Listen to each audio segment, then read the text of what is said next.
Hello, everybody, and welcome to a very special Thursday night show. I set a goal. I said I'd do an extra stream this month. If you guys hit the goal, you hit the goal, and here I am. And I brought with me my friend, Cowboy Criminology. How are you? I'm doing well. Thank you for having me. It's good to see everybody. You'll see him in my chat from time to time. He's the one that wrote this book that I always plug. Every time we talk about one of the cases that's in the book, I'm like, oh, you guys should get this book on Amazon. It's really good. But we've known each other. I think the first time you came on my show was like a year ago or so, maybe a little longer. Little over a year ago, yeah. I forget which case it was that I found your channel. There was some case that was it wasn't very well known, and I was looking The for more. Levi Smith case.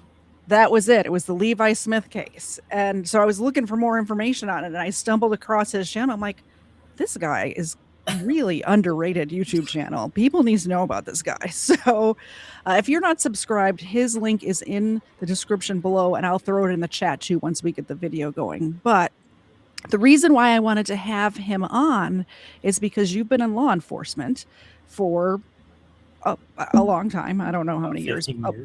A lot. And you just recently started learning about lie detector tests in your legal education, correct? Well, I've known about lie detector tests, but this was Yeah. my first time actually seeing. That's what it was. Not to get too deep into what I'm doing, but it was my first time actually observing a lie detector test from start to finish, and there's a reason they're not admissible in court. Gotcha. Okay, so I wasn't sure if we were going to agree on lie detectors or not, but that sort of confirmed it for me. Because cops like the lie detector tests. I'm just saying. They do, and I don't know why. Well, I I have think no idea.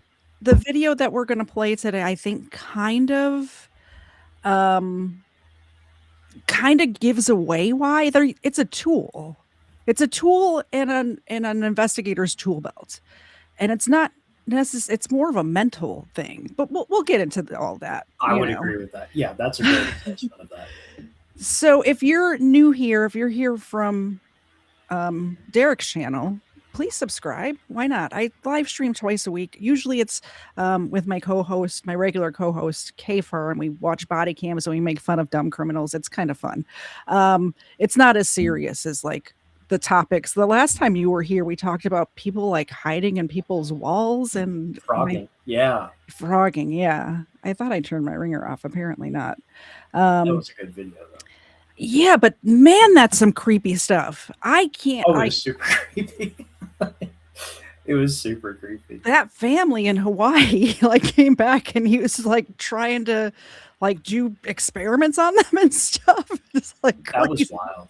Yeah, crazy. That was insane. And your channel is about a lot of serious stuff as well. So my Booze and Body Cam show is a little lighter. It's still about crime. It's just a little lighter than It's a different perspective.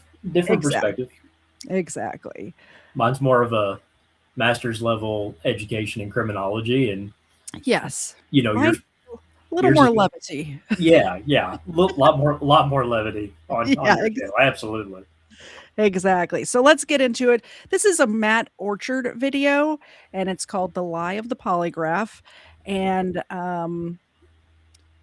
Killamilla and I covered one of his videos a couple of weeks ago, and it went really well. And I'm looking forward to getting into this one. And then if you have comments to make, I'll stop it every so often, but just start talking and I'll pause it, okay? Okay. If you enjoy this content, why not consider supporting it on Patreon? Perks include early access to new videos. Easily if someone's lying or not. All you have to do is answer yes or no. All right. You killed Blair once. Give it a whirl. Have you killed me?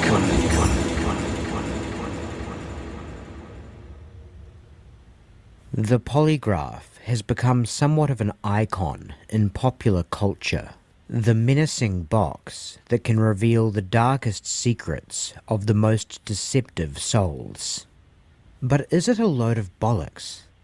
That's a question that this video will attempt to convincingly answer in the affirmative over the course of the next hour. But before we get into the finer details of the technology, it's worth providing a quick primer on its history. A history of the polygraph. The year is 1921. Charlie Chaplin debuts his first feature-length film. Warren G. Harding is sworn in as the 21st President of the United States. Babe Ruth hits a record-breaking 138th home run. And in Berkeley, California, a budding young physiologist and police officer named John Larson develops the first modern lie detector, a device which could measure a subject's blood pressure and respiration in real time, allowing those administrating tests to monitor sudden spikes in those vitals that were indicative of dishonesty. Larson named this machine the cardio-pneumo-psychograph.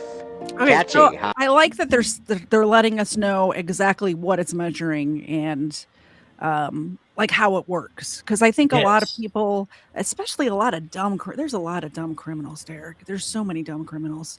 A lot of them don't understand how it works, so they don't understand what to like to control your breathing and keep your heart rate. Like they don't know that that's what it's measuring. You know what I mean?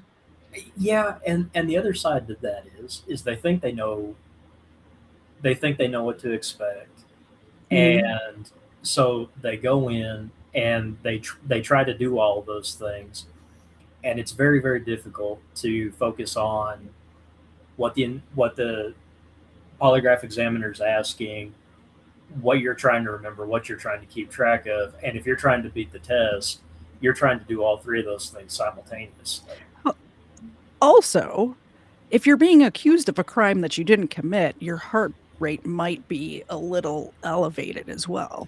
Just saying. That was so law enforcement uses these things all the time for pre-employment screening, Yeah. and so what the questions a polygraph examiner can ask are very very narrow Mhm. because they have to keep them narrow for accuracy purposes, and they will ask these different questions. Well, if you're in law enforcement or looking for a government clearance, they can ask you anything that's on that application. Mhm.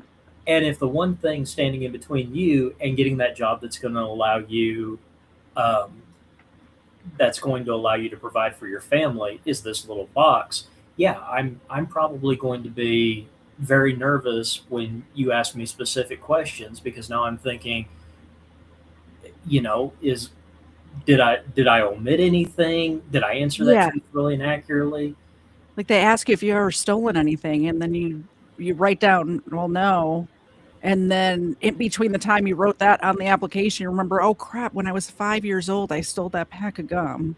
Right. And Yeah. my Like mom made me take it back, and I totally forgot about that. Like, and then you get all in your head, and it's bad for your heart rate, I imagine, and your breathing yeah, and your blood yeah, pressure. yeah. Because then you start thinking, you're second guessing yourself, Yep. and it's not necessarily that you're lying. I see Nancy asked a question about how do you know if someone's lying, uh, looking at body language. Nancy, if you look at um, my Sarah Boone videos, I do a whole breakdown about her body language in the interview and interrogation, and I I got a little static from Dan D True Crime because he was making fun of me for spending 30 minutes talking about the setup of the room. But if you watch the Makes a video, difference. it does make it makes a huge difference. Yeah. But there's a lot of things that kind of need to be contextualized. But yeah, if you go back and watch the Sarah Boone videos, you will actually see me point out body language. And there's another video I did about a potential serial killer at a marina in Texas, and I go through the boyfriend's body language when he's being interviewed, Yeah. and it was about 50-50, but I was leaning towards bringing him in for more questioning, and he ended up being the killer. Well, jeez. There's there's something else that I noticed because I watch a lot of these. I've never been in law enforcement, but I do watch a lot of interrogation videos in my free time. But they always have a very casual conversation to sort of get a baseline first. So they're not putting any pressure on it first, so they can kind of see how this person communicates and what's normal for them. So that way, when they start lying and they start having tells, like you can, it's kind of the same way that a poker player can tell if somebody's bluffing. It's very like much instinctual sort of thing too, I imagine. very much so. Very much so. Well, Colin Raid, welcome, Colin Raiders. Welcome. We're talking about polygraph tests today. So we're going to get back into it right now. I don't know if Colin's here yet. Sometimes it takes him a second to shut down the show, but I haven't talked to you in a while. How you doing, buddy? All right, let's go. Word spread of Larson's curious contraption, and in August of that same year, a prime opportunity arose to put it to the test. A man by the name of William Hightower was under suspicion for the murder of San Francisco priest Patrick Heslin, and Larson was called upon to question Hightower on the matter while under the cardio-pneumo-psychograph's watchful eye. Science indicates Hightower's guilt, newspaper headlines read the following morning, and Hightower was convicted of the crime, all thanks to this groundbreaking new technology. That and the police found a typewriter used to write a ransom note, along with a blood-stained piece of burlap and sand from the burial site in Hightower's hotel room, which presumably also helped. Understandably, many were captivated by Larson's machine and its remarkable ability to catch out the crims, but none more so than this young whippersnapper, Leonard Keeler.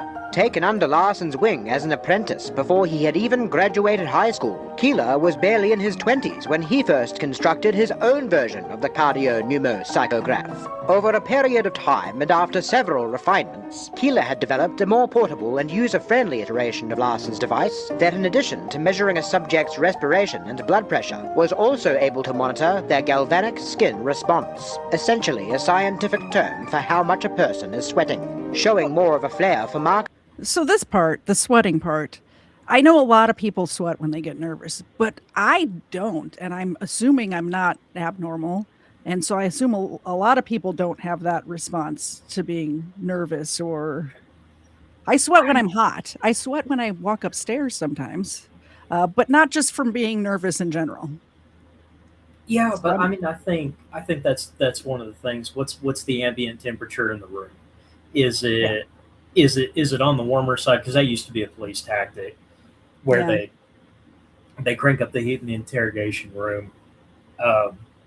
And then they say, you're sweating, you must be guilty. And they have it set at 85. Right, yeah. It's like, I'm sorry I'm not a lizard, but no, you're absolutely right.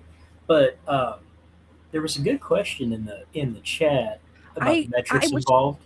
Trying to pay attention to the chat, but there was 110 people here a minute ago. So we're down to 100 now. Thank you, Raiders. Apparently Biggin was streaming and then rated Colin, and then Colin rated me. So we're just having a trickle down. This is trickle down YouTube-nomics is what this is. Awesome. I love it. Yeah. So yeah, all of these things, anything that causes a physiological response could negatively impact the test. Think of it kind of like an MRI, where you have to be incredibly still in order for the image to be accurate. Yeah. But I mean, when you're sitting there and, your freedom, your job, whatever it happens to be, is based on the interpretation of whatever comes out of this box. Yep. I mean, come on now. Than his mentor, Keeler named his machine the Polygraph. And oh boy, did those babies fly off the shelves like hotcakes. Law enforcement all over the country wanted a piece, and Keeler rose to dizzying heights of fame for his innovations, even getting a chance to play himself in the pictures. Look, that's him. He's standing next to Jimmy Stewart. And who could blame a nation for becoming fascinated with this marvelous device? A machine that could see your breathing, your pulse, and your sweat?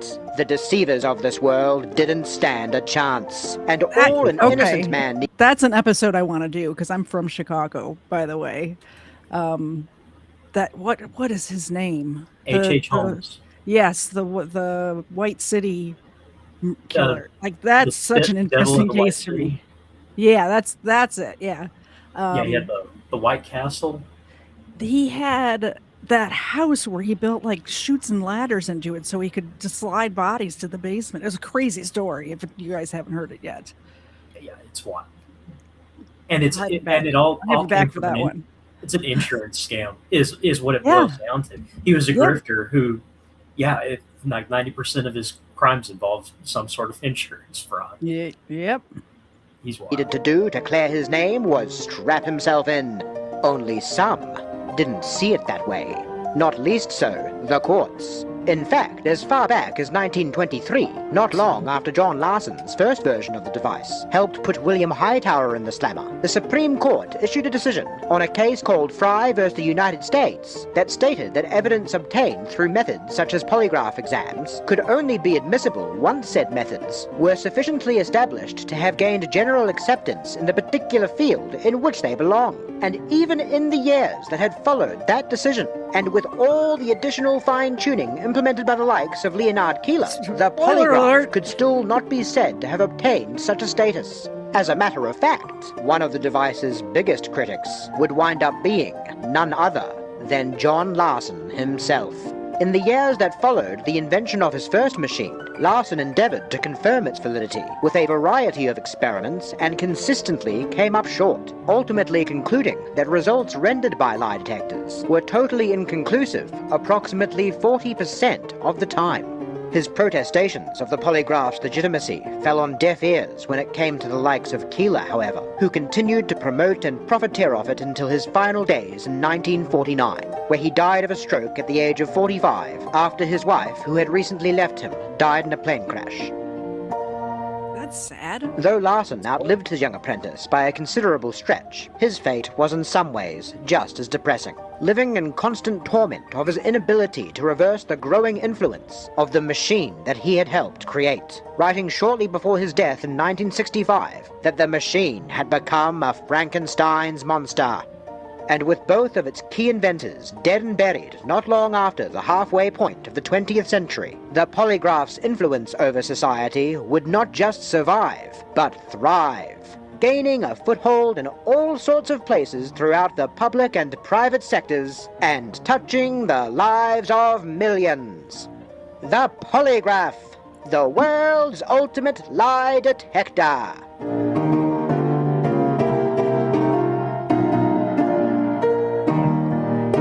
So I think the first time that I really watched a polygraph was that Chris Watts case, where I was watching somebody covering his, interviews, his interrogations, who were explaining the polygraph and how it worked and stuff like that. So that wasn't even that long ago. And before that, I was an idiot and thought, man, I would hate to take a lie detector if I was guilty, because like they could just tell if you're lying. Apparently that's not how it works. Yeah.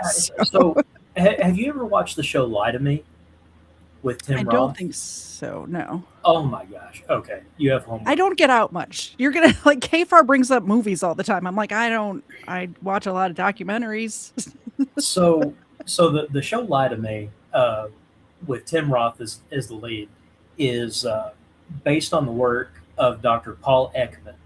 And Dr. Paul Ekman is widely regarded to be one of the world's leading experts on deception.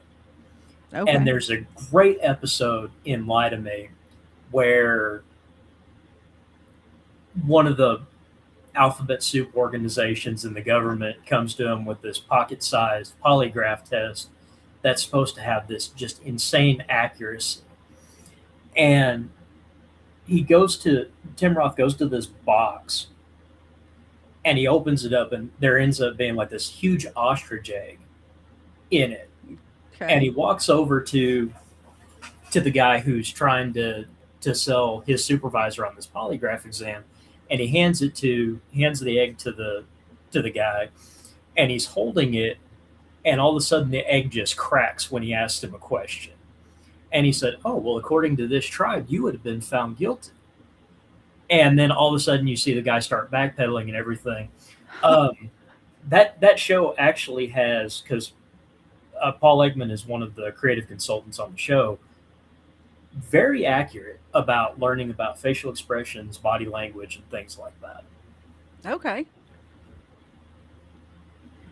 I just started a goal, everybody, and I assume there's a lot of new people here. If anybody super chats, the dogs get a mini milk bone. That's what we do over here on this channel. Just saying. Also, I had a $7,000 plumbing bill this week. So what does it actually do, exactly? The polygraph monitors, in real time, a person's respiration using two rubber tubes called pneumographs, which are strapped around the subject's chest and abdominal area, their blood pressure and heart rate, using a blood pressure cuff attached to their arm or sometimes their leg, and their sweat, typically using two electrodes that are strapped to the subject's fingertips. In some instances, a subject's physical movements are also monitored, using an activity sensor pad placed on their seat. Sorry to pause again, but the entire chat is telling me I need to watch this show, so I made myself a note. I'm going to go find the show and watch it. Oh my gosh, Dan D. True Crime is in the chat. That's I awesome. see him. Hey, Dan D. Welcome. Or under their feet, but we won't worry about that for now. So how can these measurements determine whether or not someone is telling the truth?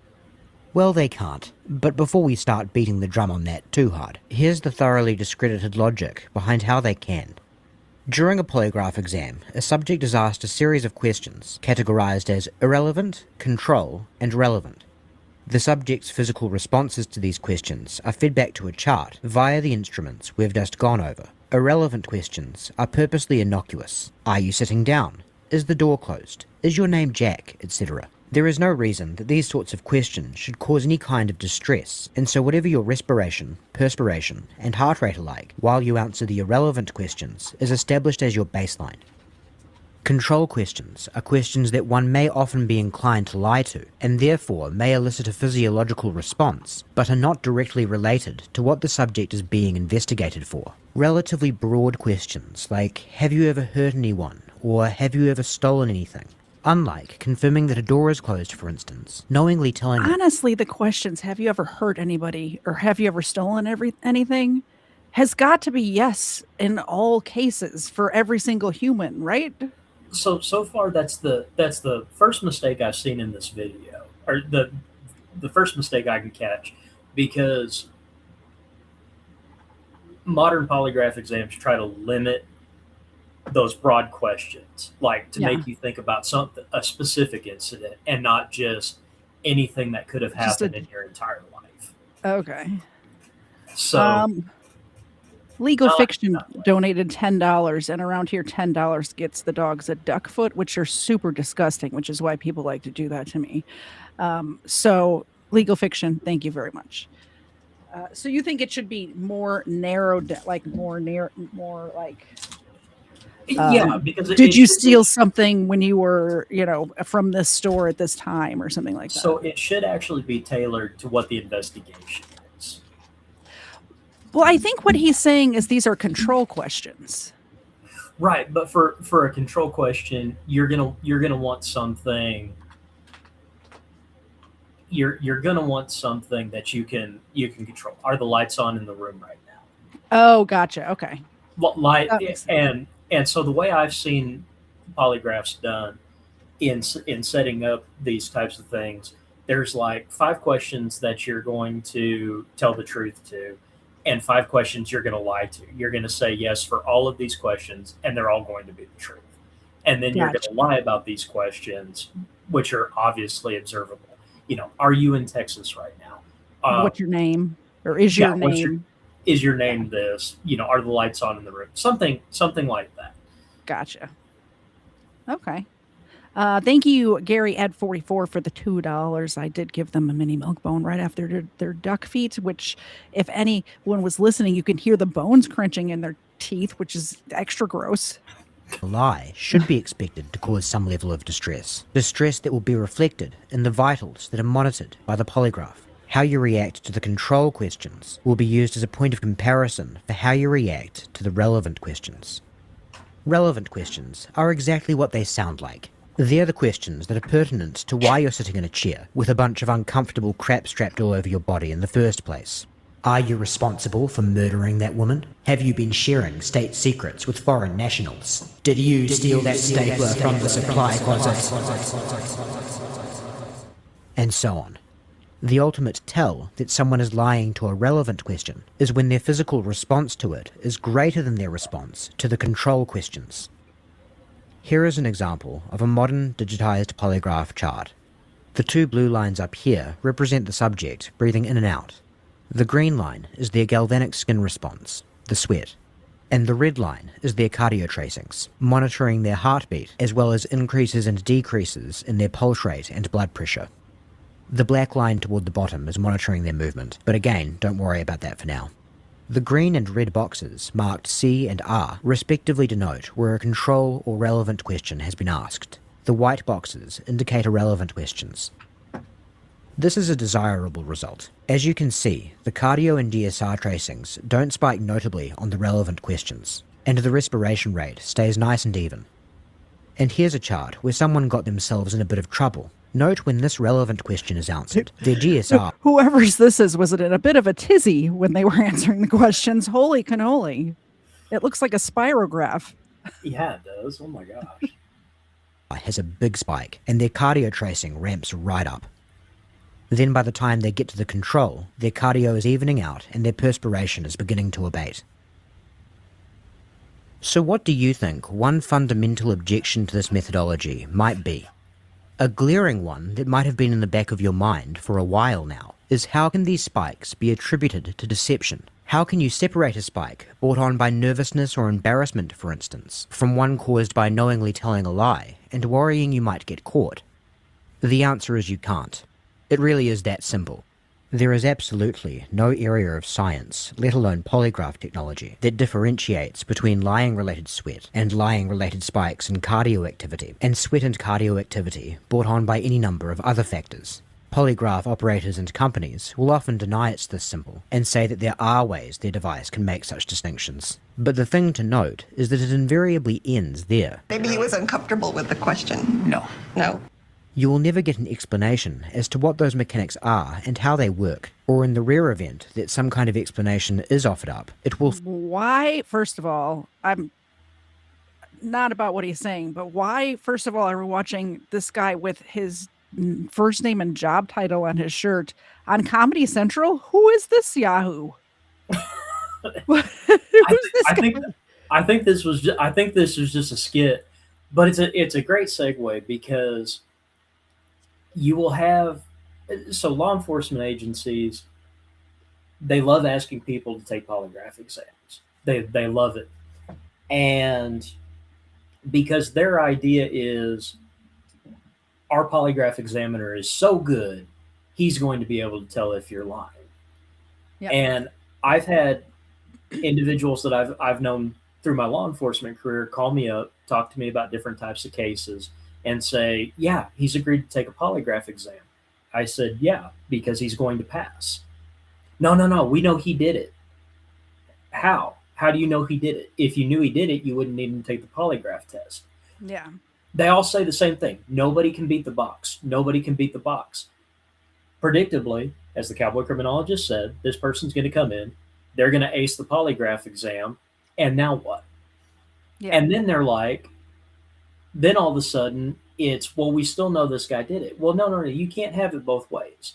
You can't say nobody can beat the box and then have proof that somebody can. And now the rules have changed. It doesn't work that way. Either the box is this infallibly designed piece of machinery that nobody can get around, or you have to admit that it has flaws. You can't have it both ways. And there are certain types of crimes where I would expect an individual to be able to beat a polygraph exam. There are just certain criminal types that Yeah, commit certain types of crimes. I imagine if you are a criminal and you lie all the time and you're used to lying, your body functions aren't going to be any different when you're lying or you're not. So if you're like if you are a criminal who's committing crimes every day, it's normal to you. Like that's your baseline, you So know? let me give you an example. Have you ever heard of a dark triad individual? No. Okay, so a dark triad individual has three common characteristics: narcissism, Machiavellianism, and psychopathy. Okay. I've heard of all If, three of those things. okay, right. So if you combine, so imagine combining all three of those personality traits in one person. You're not dealing with exactly the Not a normal this person. reality, right? Yeah. Somebody like that spends their entire life lying to people about who they are. Hmm. They're not going to have a problem getting on the polygraph test. Yeah. They're going to ace it without a problem. The only thing that's probably going to throw them It's telling the truth. Sorry. is if you brought them in to talk about something they weren't expecting you to know about. Oh, gotcha. But if they have an idea of what you want to talk to them about, and Yeah. cops give it away all the time, they're going to ace that polygraph test. Yeah. But it's John Douglas, Robert Ressler, Roy Hazelwood. I've talked about them a lot on my channel. The big three of the FBI profiling program. Yeah, criminal I think profiling program. one of John Douglas's books is right next to your book over here on my bookshelf. So Oh, what a great place for my book. That's awesome, because I think I reference him like 15 times. You do. But he comes up with a lot of good material, and he always advises against the polygraph test, because especially with the types of cases he investigates, serial killers, serial rapists, things like that. Hmm. He thinks the same way I do, or actually I think the same way he does. Yeah. They are going to be the most likely individuals to get around the polygraph test. Hmm. And then where do you go in the investigation after that? If the guy aces the polygraph test, what's the examiner going to ask him? He passed the polygraph test. Where do you go from here? The detectives have to do their job and find some evidence then. Oh, heaven forbid. Instead of just a hunch. Where on the opposite side, if the polygraph shows that the individual failed, now you've got something to work with. But I think we'll get into that a little later. So I'll save my commentary on that right now. Okay. Falter under the most basic of scrutiny, because control is designed to offset the conflation of lying responses with other stress responses just don't exist. It's not that something is in place that's supposed to serve this function, and that thing just doesn't work. It's that there is no such thing. Period. A polygraph measures your respiration, perspiration, and cardio activity, and that's all it does. It is a prop. That prop, however, can be rather scary in some circumstances. Something that a man by the name of Doug Williams discovered years before becoming a polygrapher himself, and then eventually America's leading crusader against the machine. Williams' story is an interesting one. While enlisted in the United States Air Force in the mid-60s, Williams, unbeknownst to him at the time, came to be considered for a position as a White House communications advisor due to his seemingly spotless record. In order to get that job, though, you have to simultaneously pass background investigations from every agency whose material you will be handling, which is every agency in the government. They gave me this number to call. So I caught a plane, flew into D.C., and called that number. It was a Marine Corps guard from the White House, picked me up in a limo, took me over to a place over in Georgetown, a little underground parking garage of some sort. Kind of ominous looking. You pull in there. It's completely empty and dark, except for one hallway that was open on the right-hand side of the deal. Said, all right, get out and go down to that room at the end of that hall. Said, I'll be waiting for you when you come back.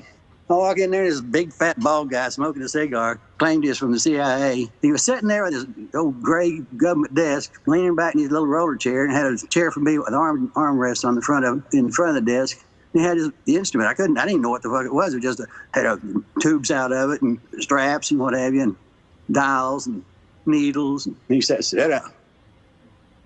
On that table now, there's a polygraph, all the instruments for pneumo tubes and all that shit. And then the government issued 45 automatic. He says, one of two things is going to happen here. He said, if you fail this lie detector, I'm going to take this 45 and blow your fucking head off. But if you pass it, then you get to go work in the White House. So that's one of those two things going to happen here. Evidently, he passed, because Williams did go on to work at the White House, head very much intact. How is that not supposed to elevate your heart rate? Like, how? Um, Like, I don't understand. The legal term for that is coercion.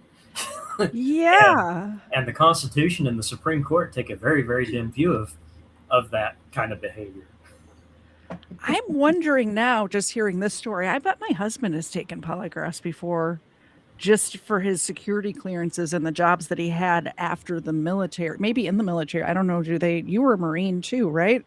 Do they give you polygraphs? I did take a polygraph a couple of times when I was in the Marines, but it was more for educational purposes. Oh, gotcha. Because when I went in, I was 20 years old. I had no history. Like there was no, they weren't putting me on a, they weren't putting me on a pump. They weren't going to waste the time or money. Of course they probed me in every other possible way you could imagine because I was part of the Yankee White program. And so for those of you who don't know what that is, that's Presidential Guard, Embassy Security, Fleet Anti-Terrorism team, security team. So you've got to have a higher level of clearance for that. Mhm. I used to joke with some of my COs that I couldn't talk to them about certain things because they didn't have the same clearance that I did. So really good way to get somebody's goat. I know after the military, he worked for different contracting, like different government contractors, where when he was going back over to Afghanistan and Iraq, and he had to have some sort of higher security clearance than he had even when he was in the military. So I'm pretty sure he probably had to do this stuff. I know they did a whole background check, and like even they did like background checks on me because I was married to him. I'm like, oh, okay. Got to make sure you're not a Russian agent or I've been cleared. I've been cleared by the United States government, so I'm good. Although that was in like 2007, so maybe I've done some stuff since then. You guys will never know. Handling communications for President Lyndon Johnson for 3 years, and then Richard Nixon for 6 months. As prestigious as a job reporting directly to the President of the United States may be, it also proved to be a drain on Williams over time, and he began looking for a career transition. Well, I joined the police department because they were giving a 6-month early out if you joined the police department in your hometown because they were out of young men to join the police department because they were shipping everybody to Vietnam. So they came along with this program saying, we'll give you 6 months early off your enlistment if you'll join the police department in your hometown. I said, well, I'm gone. I'm out of here. Worked a couple of years patrol and worked up in headquarters. I was trying for a detective, but I wasn't really getting anywhere. And I said, it's a long haul to make. And I was really having my sights on. Anyway, I was cruising down the hall and I see this notice for a job opening. They wanted a polygraph operator, and it held the rank of sergeant, immediate promotion to sergeant. And I got the job. And so, several years after his first rather dramatic encounter with the polygraph, Williams had become reacquainted with the mysterious black box. Only now, he was sitting on the side of the table, once occupied by the cigar-smoking spook. It would still be some time down the road before he became its most vocal critic in the nation, but that's not to say that Williams did not have some skepticism of the polygraph when he began working with it. From day one, I knew it was bullshit. I absolutely was certain this is bullshit. There ain't no damn way they can detect deception with this contraption here. But I also knew it was one hell of a good prop for a good interrogator. And if there's one thing I was a damn good interrogator. And I thought, boy, I can use this to good advantage here. I said, I'll go back. I'll bust me a bunch of criminals with this son of a bitch because I will scare the shit out of them, which I did. But I knew from the get-go it wasn't no lie detector. The polygraph's role as an interrogation prop is the single most important thing you need to appreciate when understanding what its true purpose is. If everybody knows this, why are they using it? Like, I could see to use it to bust criminals or whatever, but then why are they using it to give people security clearance? Like, this seems to be a well-known thing. People are in love with it, and so I've given this some thought since we talked about this a couple weeks ago. Yeah. There's two reasons that people do it. One, if something goes south with a hire, whether it's law enforcement, whether it's security clearance, whatever it is, they want to be able to say they did everything they could. They used every tool at their disposal to try and find this individual. Okay. The other less glamorous and less altruistic is, I don't know. We've always done it this way. I had to do it. The guy before me had to do it. So you that have makes more sense. Those are the only two things I can think of. I could see back maybe 20 years ago, people really believed this and like, you know, but now like in 2026, we're still doing this. Really? We're still Like, we're still doing it. Yeah, because I mean, you got that old guard that, for the absolute life of them, they will not. There are better ways to do it. Like Yep. if you have to rely on the box in order to get a confession, either you suck at collecting evidence, you suck at interview and interrogation, or you got the wrong person. Yeah. You know, I've talked many times in watching my videos about signs that I'd expect to see in somebody who was guilty, who was trying to be deceptive, who was trying to do certain things.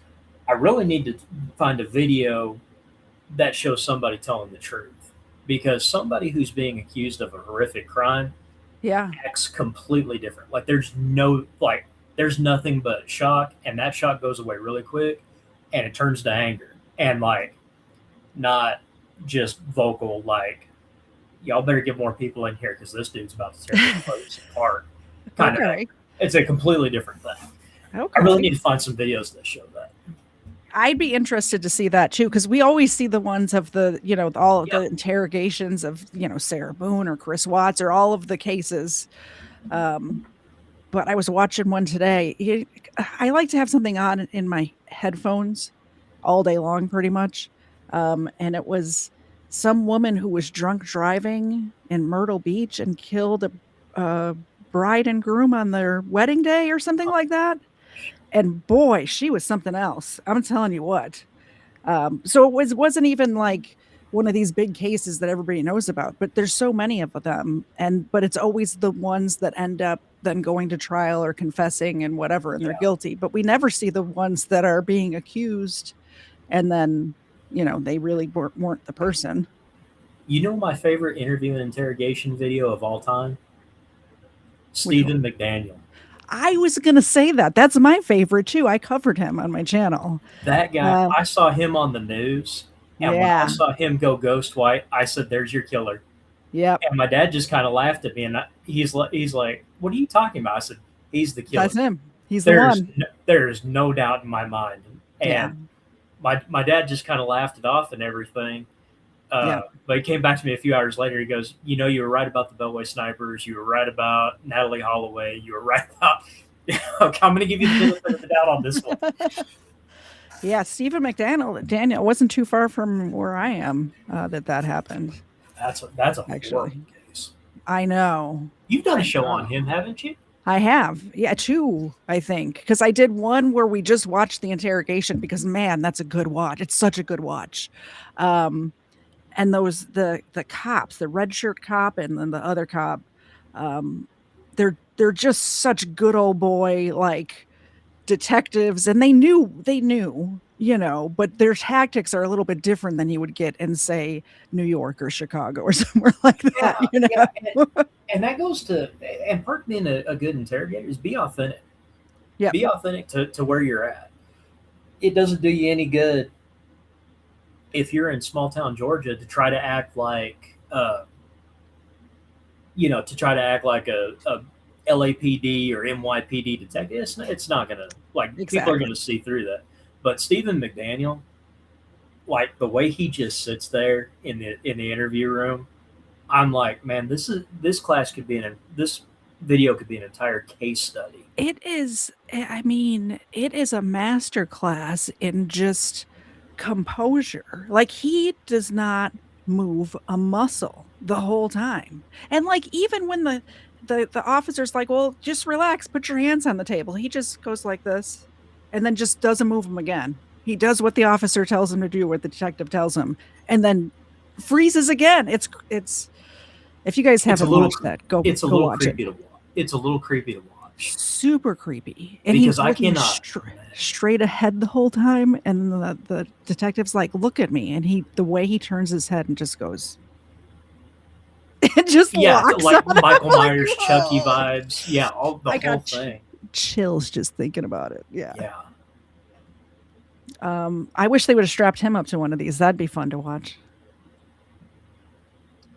Man, I A think little later, we'll break I think he'd have broken the machine. I bet he would it's like, I don't think you need one on this guy, but if you want to put him on, I mean, I'd love to see the graph, because I think that would just be that would probably be like a modern art masterpiece. Exactly. Yep. you need to appreciate when understanding what its true purpose is. A little later, we'll break down the performance tactics involved with a real-life example. But for now, broadly speaking, the trick behind the polygraph, especially in a criminal context, is that it's only as effective as the person being subjected to it believes it to be. Because polygraph results are barely ever admissible in court, even badly failing an exam won't really have a detrimental effect on one's prospects of avoiding a conviction if they just scoff at the results and walk away. But if they buy into the lie that they have been caught out and are now left without any recourse, it can go a long way to procuring a confession, which, needless to say, can lead one much closer to a long stretch in prison. And so, a large portion of the polygrapher's job has nothing to do with conducting the actual test, but rather selling the subject on the validity of its results. One of its co-inventors, Leonard... That cartoon should have been the thumbnail right there. Both the Pinocchio noses on both of them. Everybody's That's lying. good. Yeah, that's pretty good. Rather selling the subject on the validity of its results. One of its co-inventors, Leonard Keeler, would literally use card tricks to this end. I'm going to try an experimental test now. I want you to take one of these cards, look at it, remember the card that you chose, and then place it back in the group. And I'm going to ask you one card at a time, and I want you to say no to each card that I ask, including the chosen card. You understand? Yes, sir. Did you choose the 7 of clubs? No. Did you take the 3 of spades? No. Did you take the Queen of hearts? No. Did you take the Ace of hearts? No. Did you take the 5 of diamonds? No. You took the 5 of diamonds, Frank. Did you? Yes, sir. The thing is, Keeler would take certain measures, such as marking the cards, to ensure the polygraph didn't fail him. A rather good indication. Of course he did. Of course he did. I'm like, well, how does that work? And of course he did. Brian Showman, thank you so much for the 5 gifted memberships. Welcome new members. I appreciate you guys very much. We do a game night for members over here once a month, so look out for that. That even he didn't believe what he was peddling. Some polygraphers will even use trick decks, switching a randomized one with another that's comprised entirely of the same suit and number while they divert their subject's attention. There are all sorts of variations of these techniques. It's a magician's trick. This is a magician's trick, really. It totally is. Very similar to when you see the Mentalists or whatever on America's Got Talent or some show like that. It's the exact same thing. Right. So just they call it just with life and death hanging in the balance. That's all. You know. They call it shotgunning. Mentalists, they call it shotgunning. And the thing about it is they start very broad. Yeah. And then they start looking for your reactions and trying to tailor things to a specific circumstance. And if you watch it being done and you know what you're looking for, it's blatantly obvious. It's like you're telling this guy everything he needs to know. You're feeding him all the information, and then the only person surprised by it are you and this guy. Yep. Exactly. Any polygraph test, there will be a mock test, ostensibly to make sure everything is in order and the subject is responding appropriately. But in reality, the real goal is to convince the subject that they are responding appropriately. No matter what your chart winds up looking like, you can be confident you'll be told you're a terrible liar, and therefore an ideal subject for a polygraph exam. But the polygraph isn't just used in criminal contexts. In fact, back in Doug Williams' heyday, it was so prolific in the private sector that countless people who not only had no criminal record, but weren't even under suspicion for any specific wrongdoing, were forced to take exams. A very lucrative situation for polygraph technicians. I was making probably $700-800 a month as a sergeant. I could make that every week running polygraph tests off duty, easily. So I signed up and started working off duty running pre-employment polygraph, because back then, everybody had to take polygraph tests to get a job, whether it's a store clerk or bank teller or whatever. But over time, Doug Williams began to grow increasingly disenchanted with his profession. I never did get as corrupt. I was a little bit corrupt because I lied about how it worked and convinced people it worked when I knew damn well it didn't, but I wasn't as bad as most of them. It's sickening after a while. Like, for instance, they brag in their little meetings. Well, I hit Eckert Drugs, which is a local drugstore here, for 20 tests to fill 2 openings. What that means is making $150 a head in 1972 to run a 15-minute test, and he deliberately failed as many people as he could so he could keep cranking them through there to fill 2 fucking openings. That's wrong. There's no other way to frame it. That's wrong. Now, they started taking it even further. They started using it as a requirement in federal government. I'm sorry. Every Imagine being somebody who needs a job to feed your family and you get passed up for your pharmacy job at Eckerd Drugs because a polygraph guy wants to make another $150 polygraphing the next guy. That certainly puts another spin on that, doesn't it? That's messed up. Dang. With intelligence or police or yeah, it's like what? Yeah. Gary had 44 for $2. F. Lee Bailey had a TV show in the 80s with a polygraph. I don't remember that, but I believe you. There you go, Ava. I think Dandy True Crime referenced Maury. Yeah. You are not the father. Now, I think paternity tests are a little more reliable than the polygraph test. But wait, Maury did polygraphs too, though, didn't he? Maury did do polygraph tests, but yeah, I guess I got two shows. It was probably with the polygraph guy from the Comedy Central. It's probably the same polygraph tester. Polygraph says any law enforcement in the federal, state, or local government has to take a polygraph test. That's bullshit. We're relying on a total fraud to protect our national security. He kept on with it for a while though, rationalizing that even if the machine was fundamentally a fraud, it still did some good. Until I figured out how to control every tracing on the chart myself. Some buddies of mine came in. I was starting my day shift, and they were finishing up the midnight shift. They came in for a cup of coffee, and they was telling me about a chase they got into the night before. He was shooting at us, we was shooting at him. My partner lost control of the car. We went out across the bar, dead store, through a barbed wire fence, said, man, pucker factor was way up there. Man, I was pinching donuts out of that seat. I thought, pucker factor? I heard that in Vietnam too, pucker factor. That means they're going down a trail, scary as hell, and your asshole's tightening up because you know you're going to get shot in the next second or two. So I said, okay, well, that's a physiological response to fear, isn't it? I hooked myself up to polygraph, tightened up my anal sphincter muscle like I was trying to stop a bowel movement, blew out the best cardio tracing you ever saw. Now I know how to control everything. I know what the breathing pattern looks like, and I know the GSR mirrors the blood pressure. Because the blood pressure increased, GSR goes along with it. I got control of everything. Now all I got to do is figure out which question is which, when to react, when not to, and I've got it wired. The pucker factor. To clarify exactly what Mr. Williams' discovery was, after observing that the tightening of one's anal sphincter is a physiological response to fear, he wondered if it could essentially work in reverse. If you clenched those muscles... Everyone in the chat right now is trying it. I know you guys. You're all sitting there doing it, aren't you? I know. With the corresponding physiological tracings... Right? That's just a different type of country boy right there. Yep. Even in the absence of actual fear. And he found that is precisely what happened. A sphincter says what? Whatever you want it to. Get a control question, tighten it. Your tracings will spike.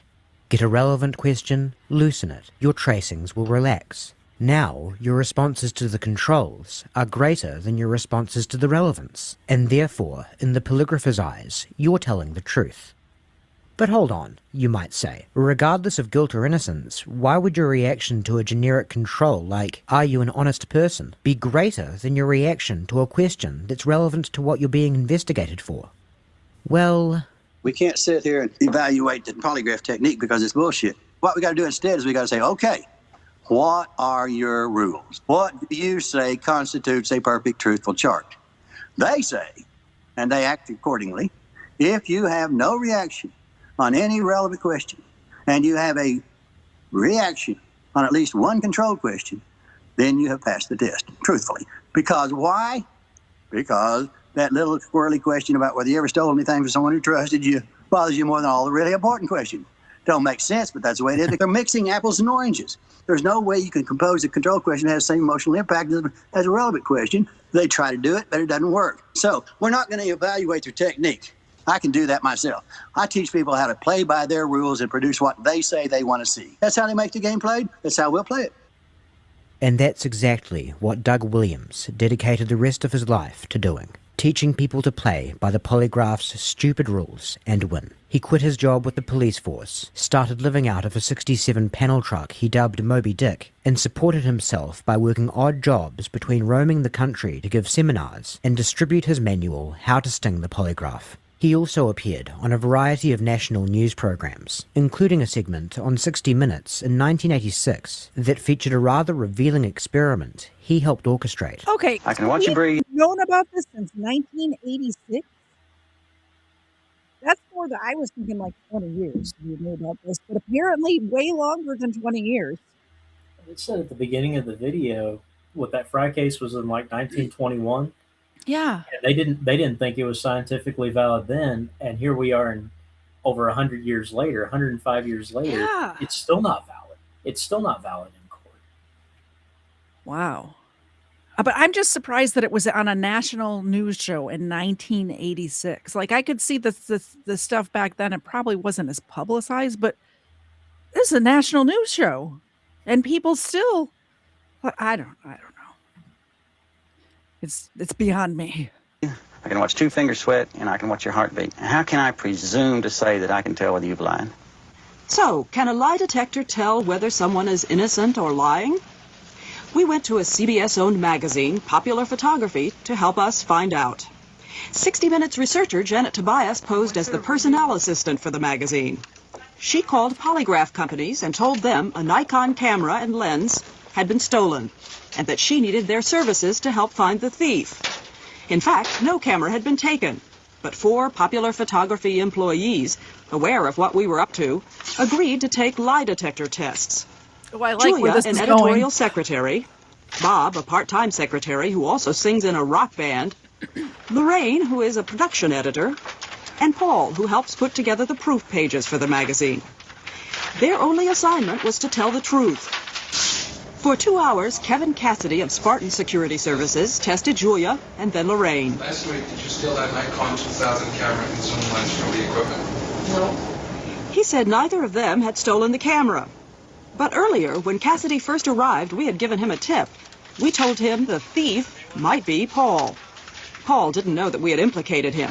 And remember, no camera had been taken.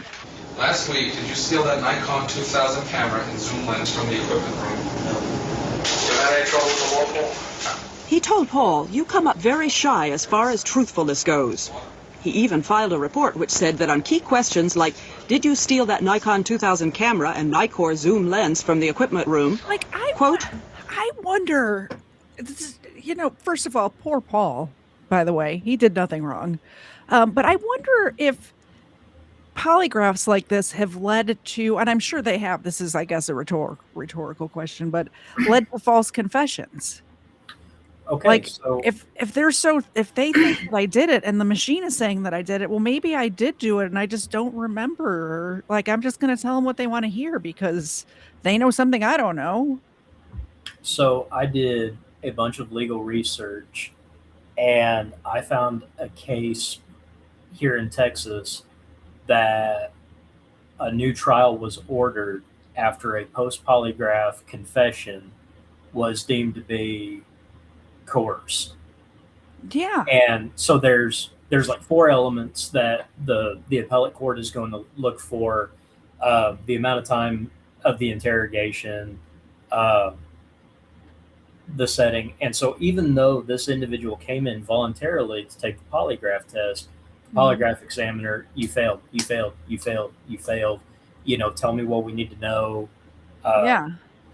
And eventually the examiner will screw up and start making promises that are outside of his purview. Yeah. But Or maybe even giving away, um, knowledge of the crime that then they'll say came from the person, even though it's the examiner or the detective or whoever else actually put that in their head. And they're like, yes, well, they had guilt knowledge, so obviously they did it, but they got law that from enforcement. somewhere.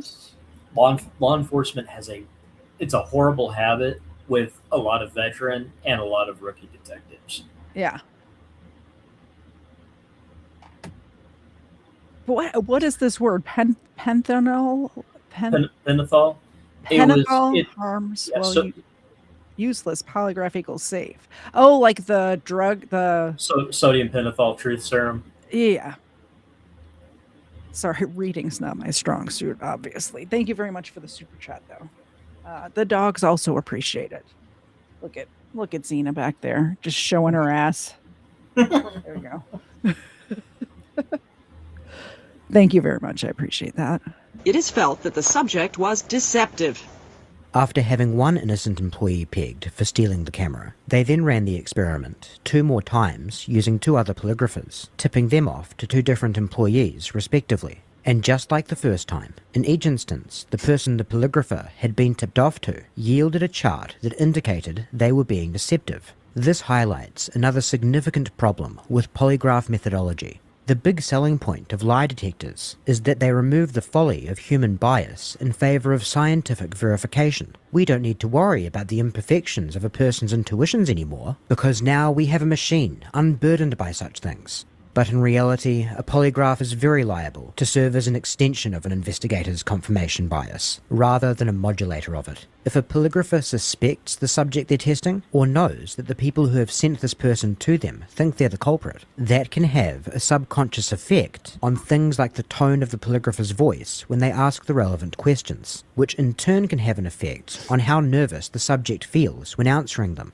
And that's in a relatively benevolent scenario. Other times, a polygrapher may have such an effect on their subjects on purpose, either because they're in collusion with the investigative body, or even for a purely selfish reason, such as... It justifies their existence. Look at what this guy admitted to me that you guys would never have found out had it not been for me. Boy, he's got some deep, dark secrets that were hiding in there, and I'll weasel them out of him. But boy, you better owe me, because he could have slipped through if it hadn't been for me. As if Doug Williams' assessment of the polygraph wasn't already scathing enough, he goes as far as to argue that it even has a bias against honest people. So how does that work? Put simply, dishonest people tend to be less nervous when telling lies. They're well practiced in it, and there's all kinds of examples to...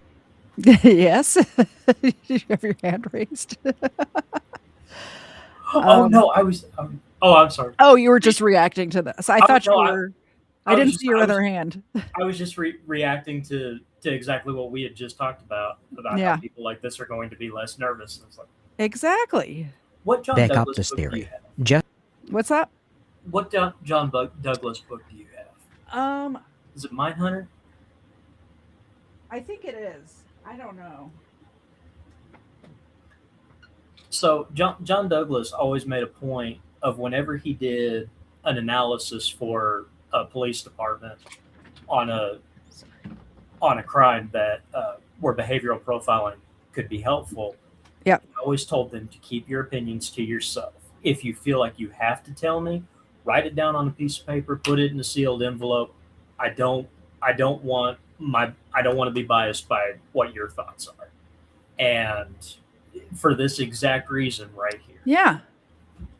It's whichever book that goes over the male nurse and the Girl Scout that was delivering cookies, and then it was like 4 or 5 different cases in there, but those are the 2 that really come to mind.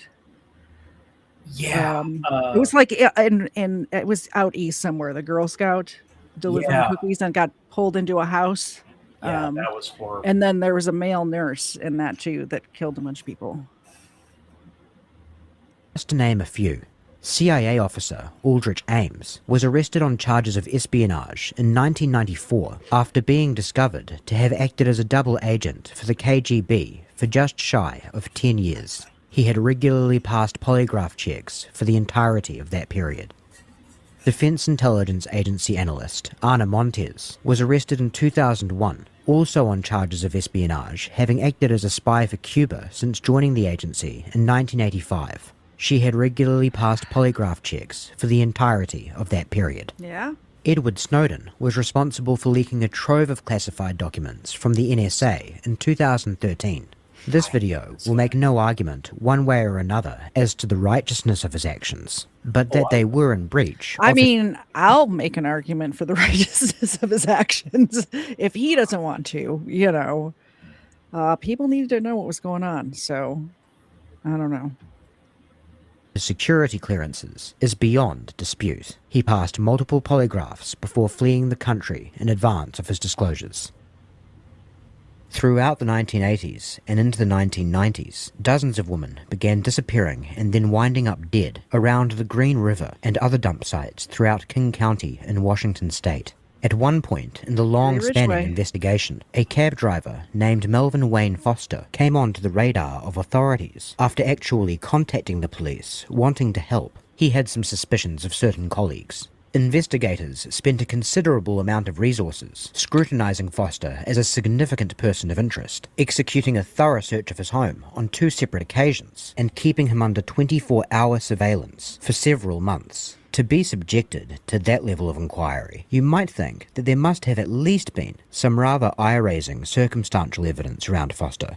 But no. The main driver behind authorities' concerns was that Foster had failed a polygraph. He was eventually cleared as a suspect after DNA samples he provided could not be linked to any of the victims. A DNA match was eventually found in 2001, implicating Gary Leon Ridgway as the infamous Green River Killer. Unfortunately, Goodness, there wasn't some other bit of evidence, like even like paint chip or a hair that matched his dog or something on one of those bodies, and he failed the polygraph. They would have locked him up forever back then. Yeah, and they wouldn't have been testing DNA. Like they would have thought, oh, we got him. So, and this guy would have just walked free, Gary Ridgway. You know? Yeah, he could absolutely have walked free, and I mean, he could have just relocated to the other side of the country and picked up where he left off. He and absolutely could have started over. You know, it's you know, and I think, you know, so I'm going into my 3rd year of law school, so I'm trying to be very careful and not give technical legal advice. But I mean, nothing you hear on the Katie's is ever the way. Nothing.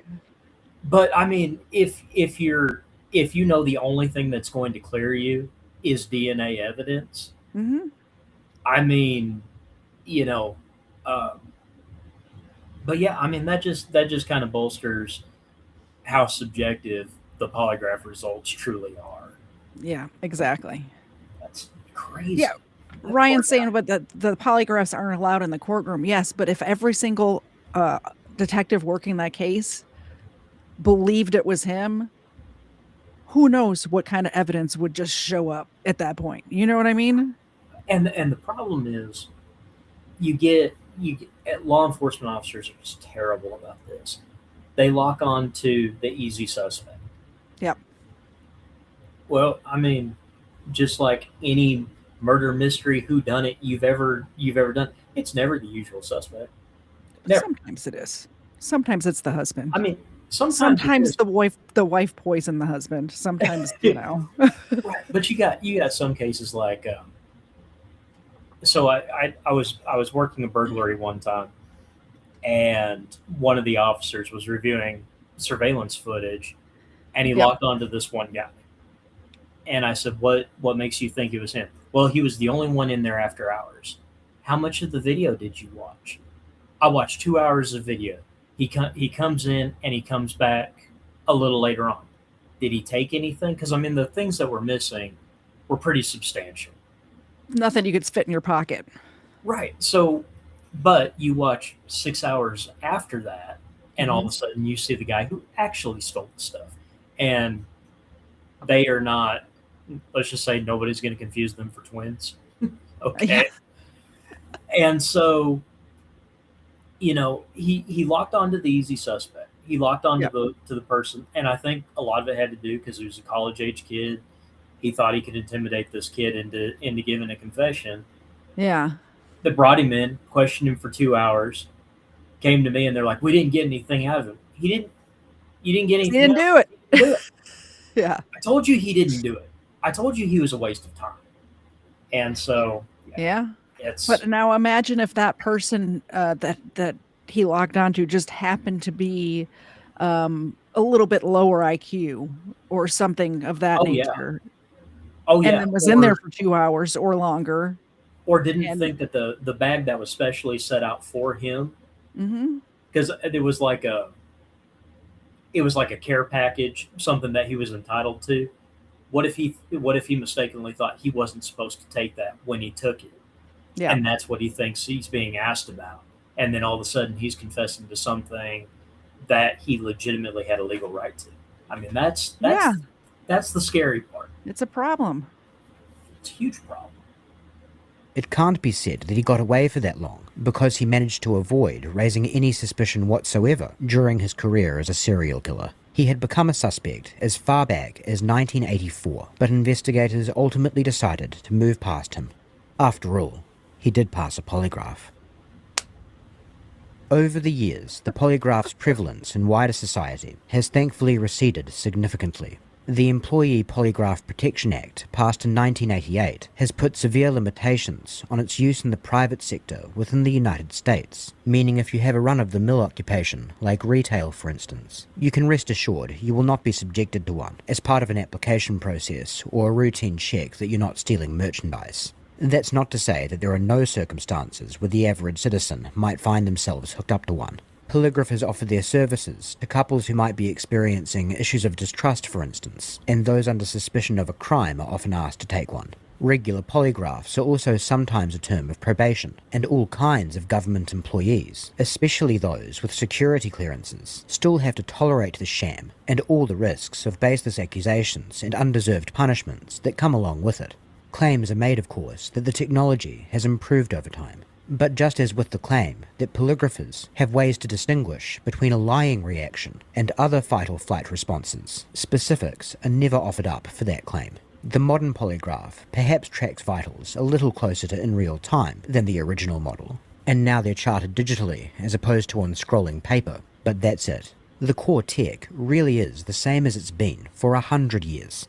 The fact that Doug Williams has become a world-leading expert on the machine should speak volumes on its primitive nature to anyone who's ever tried to set up a Skype call with the man. And speaking of Doug Williams and technological improvements, a quick word on those activity sensor pads. Their supposed purpose is to register physical countermeasures, such as Mr. Williams' pucker trick. It's a rather dubious claim because, as Doug puts it, The problem is the only way that would work is if the subject allowed them to insert it into their asshole, which then nobody's going to do. and certainly no tangible evidence has ever been offered to confirm that sensor pads can detect such maneuvers. To be on the safe side, however, in recent years, Doug has developed a new technique, one that essentially produces the same sort of effect as the pucker technique, only in a way that is a little less abrupt and therefore appears more natural, and that is completely foolproof against physical detection should the polygraph industry ever develop a pad that really can detect the tightening of one's sphincter. So what is this cutting-edge new technology? When asked a relevant question, think of something soothing. When asked a control question, think of something scary. That's just Yes, really. common sense, right? Like, I would think people would be trying to do that anyway. I mean, I don't know how effective that would be.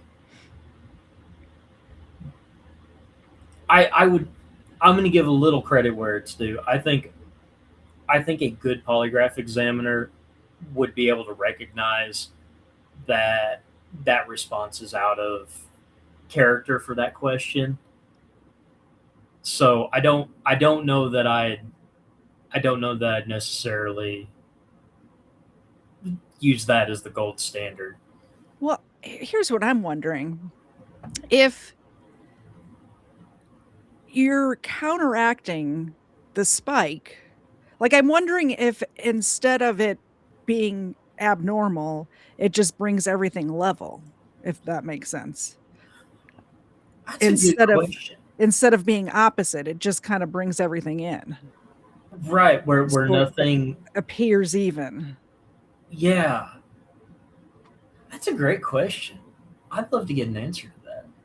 Maybe we will. Let's press play and find out. Literally that simple.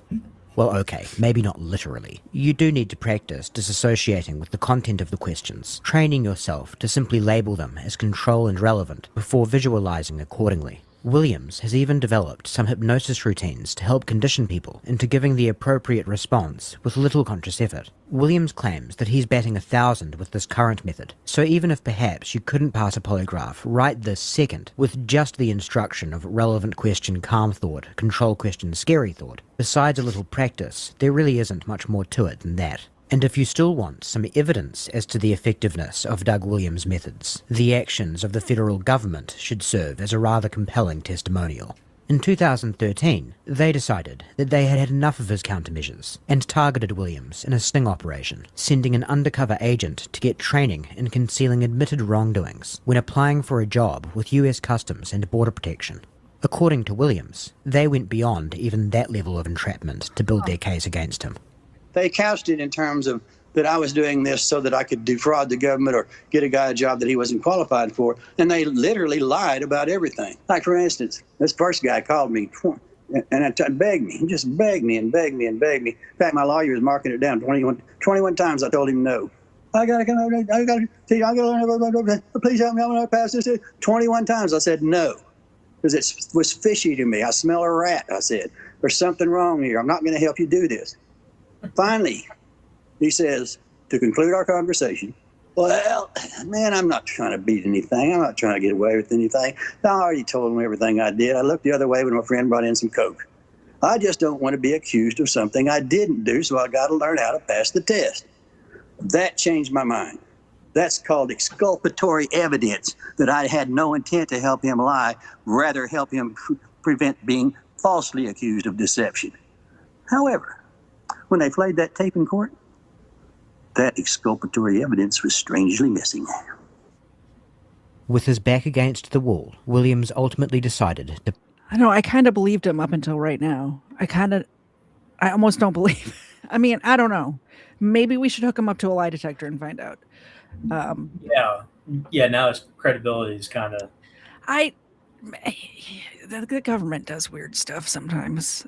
So maybe he's telling the truth, but something about his voice right there, like it's just an intuition. I don't feel like he was telling the truth about that. Plead guilty to 3 counts of witness tampering and 2 counts of mail fraud. He was sentenced to 2 years in federal prison. Also, then why would you plead guilty to it if you didn't do it? Do you see what I mean? Yeah. He completed on July 26th of 2017. For a time thereafter, he was legally barred from training people to beat the polygraph. But that period has passed, and so now he's right back at it. With all that we've been over, it would be easy to conclude that the polygraph is useless. And it is, in the sense of being a lie detector. But while it is effectively nothing more than a prop, in an interrogation, it can be a very useful prop indeed, and not all polygraphers are equal when it comes to using it. Technical qualifications do not really matter, of course, because the data they're analysing, or purporting to analyse, is meaningless. A polygrapher's real job is to sell their subject on the machine's integrity, and some of them are exceptionally talented at making that sale. There he is. Weekend yesterday? No, okay. No, I always can. Okay, how are you? If you're a follower of this channel, there is a very high chance that you're already familiar with the case. I have a feeling if you're a follower of Derek or myself, you probably know what this is as well.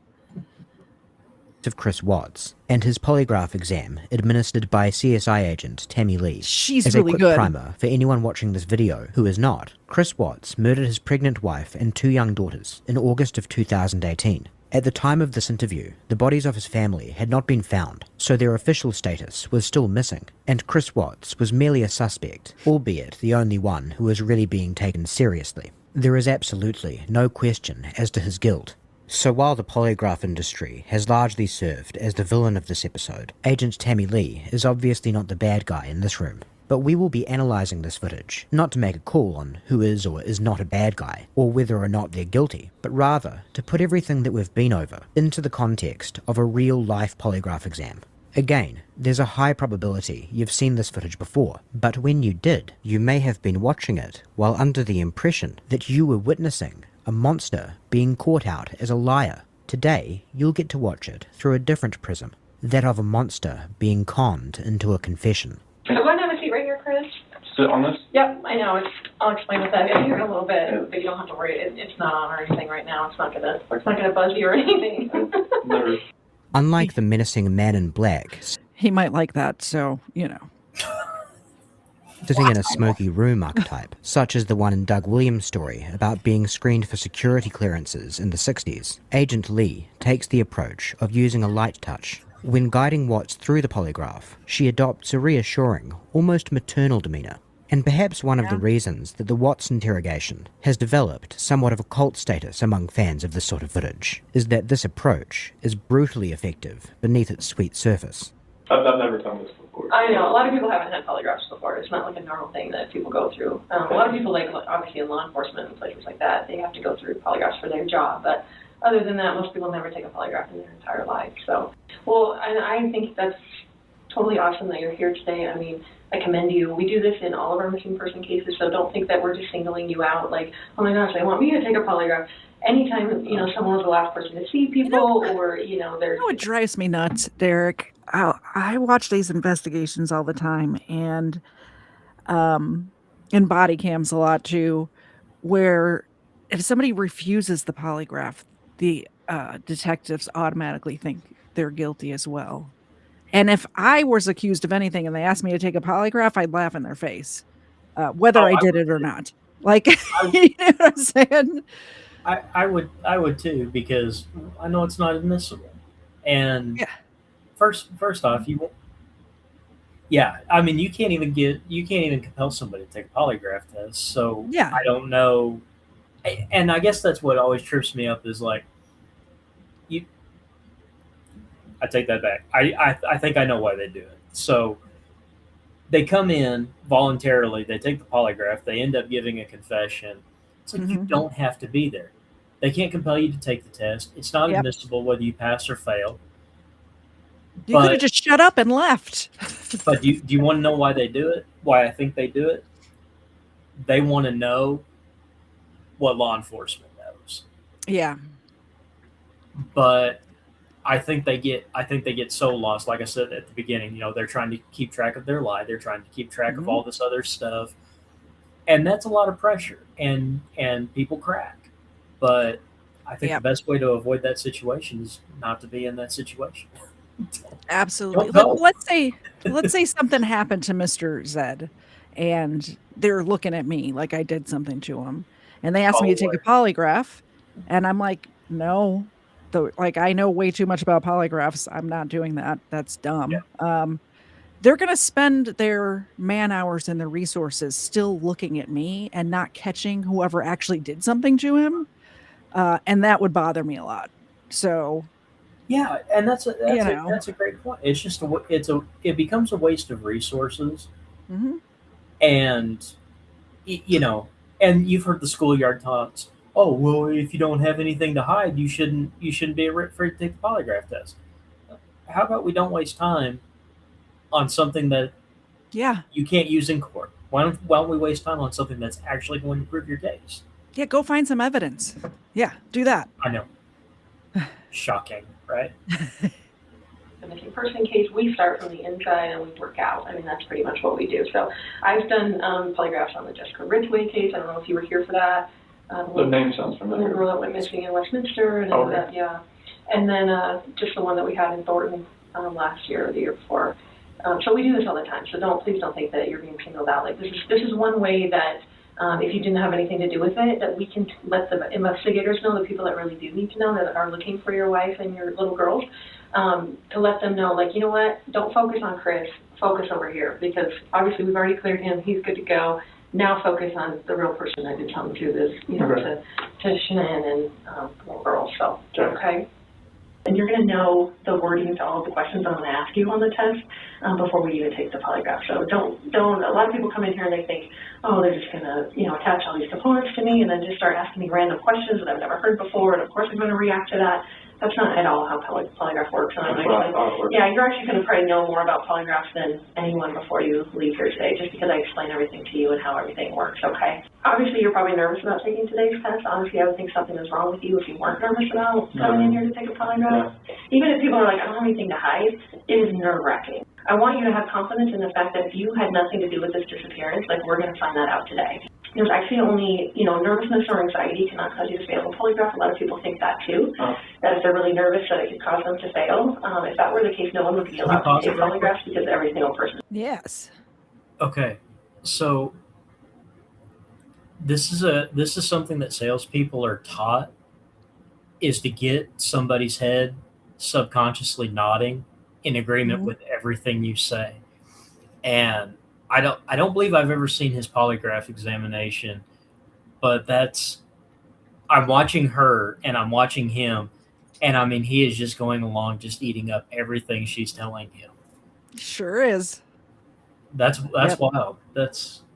And I do remember watching this. She does do the thing where she's like, "Oh, you're a really bad liar, so this will clear you real quick, and we can get on to the real bad guy." She does the whole. It's the whole. I love that one. Yeah. Was nervous or anxious about taking the polygraph. Okay. That's how it worked. On nervousness? No. Agent Lee's job is to convince Watts that the results of the failed polygraph he will inevitably be delivering in a few hours are on the firmest of scientific ground. But rather than achieve that effect by way of a snarling insistence that he'll soon have nowhere to hide, Lee establishes the machine's reliability by feigning a want to put him at ease. There's no need to worry about your nerves. The polygraph won't be tainted by those. Look, we're going to go through all the questions in advance, so your results won't be affected by being caught off guard. So long as you're telling the truth, the polygraph will reflect that. The irony, of course, is that all of those caring reassurances will be utterly terrifying for Watts, and Agent Lee knows it. After her opening primer on how the polygraph works and why there's no reason to be concerned that it could implicate an innocent person, Agent Lee proceeds to do all sorts of things, including having Watts attempt to summarize the entire arc of his relationship with his wife Shanann, from the time they first met all the way through to her and their children disappearing. There are all sorts of reasons behind the various things that Agent Lee does from the broad standpoint of an investigator, but very few of them are pertinent to supposedly strengthening the integrity of a polygraph exam. There is no reason a pre-test interview would ever need to go for anywhere near 3 hours if taking the test was the real reason the subject was there. Okay.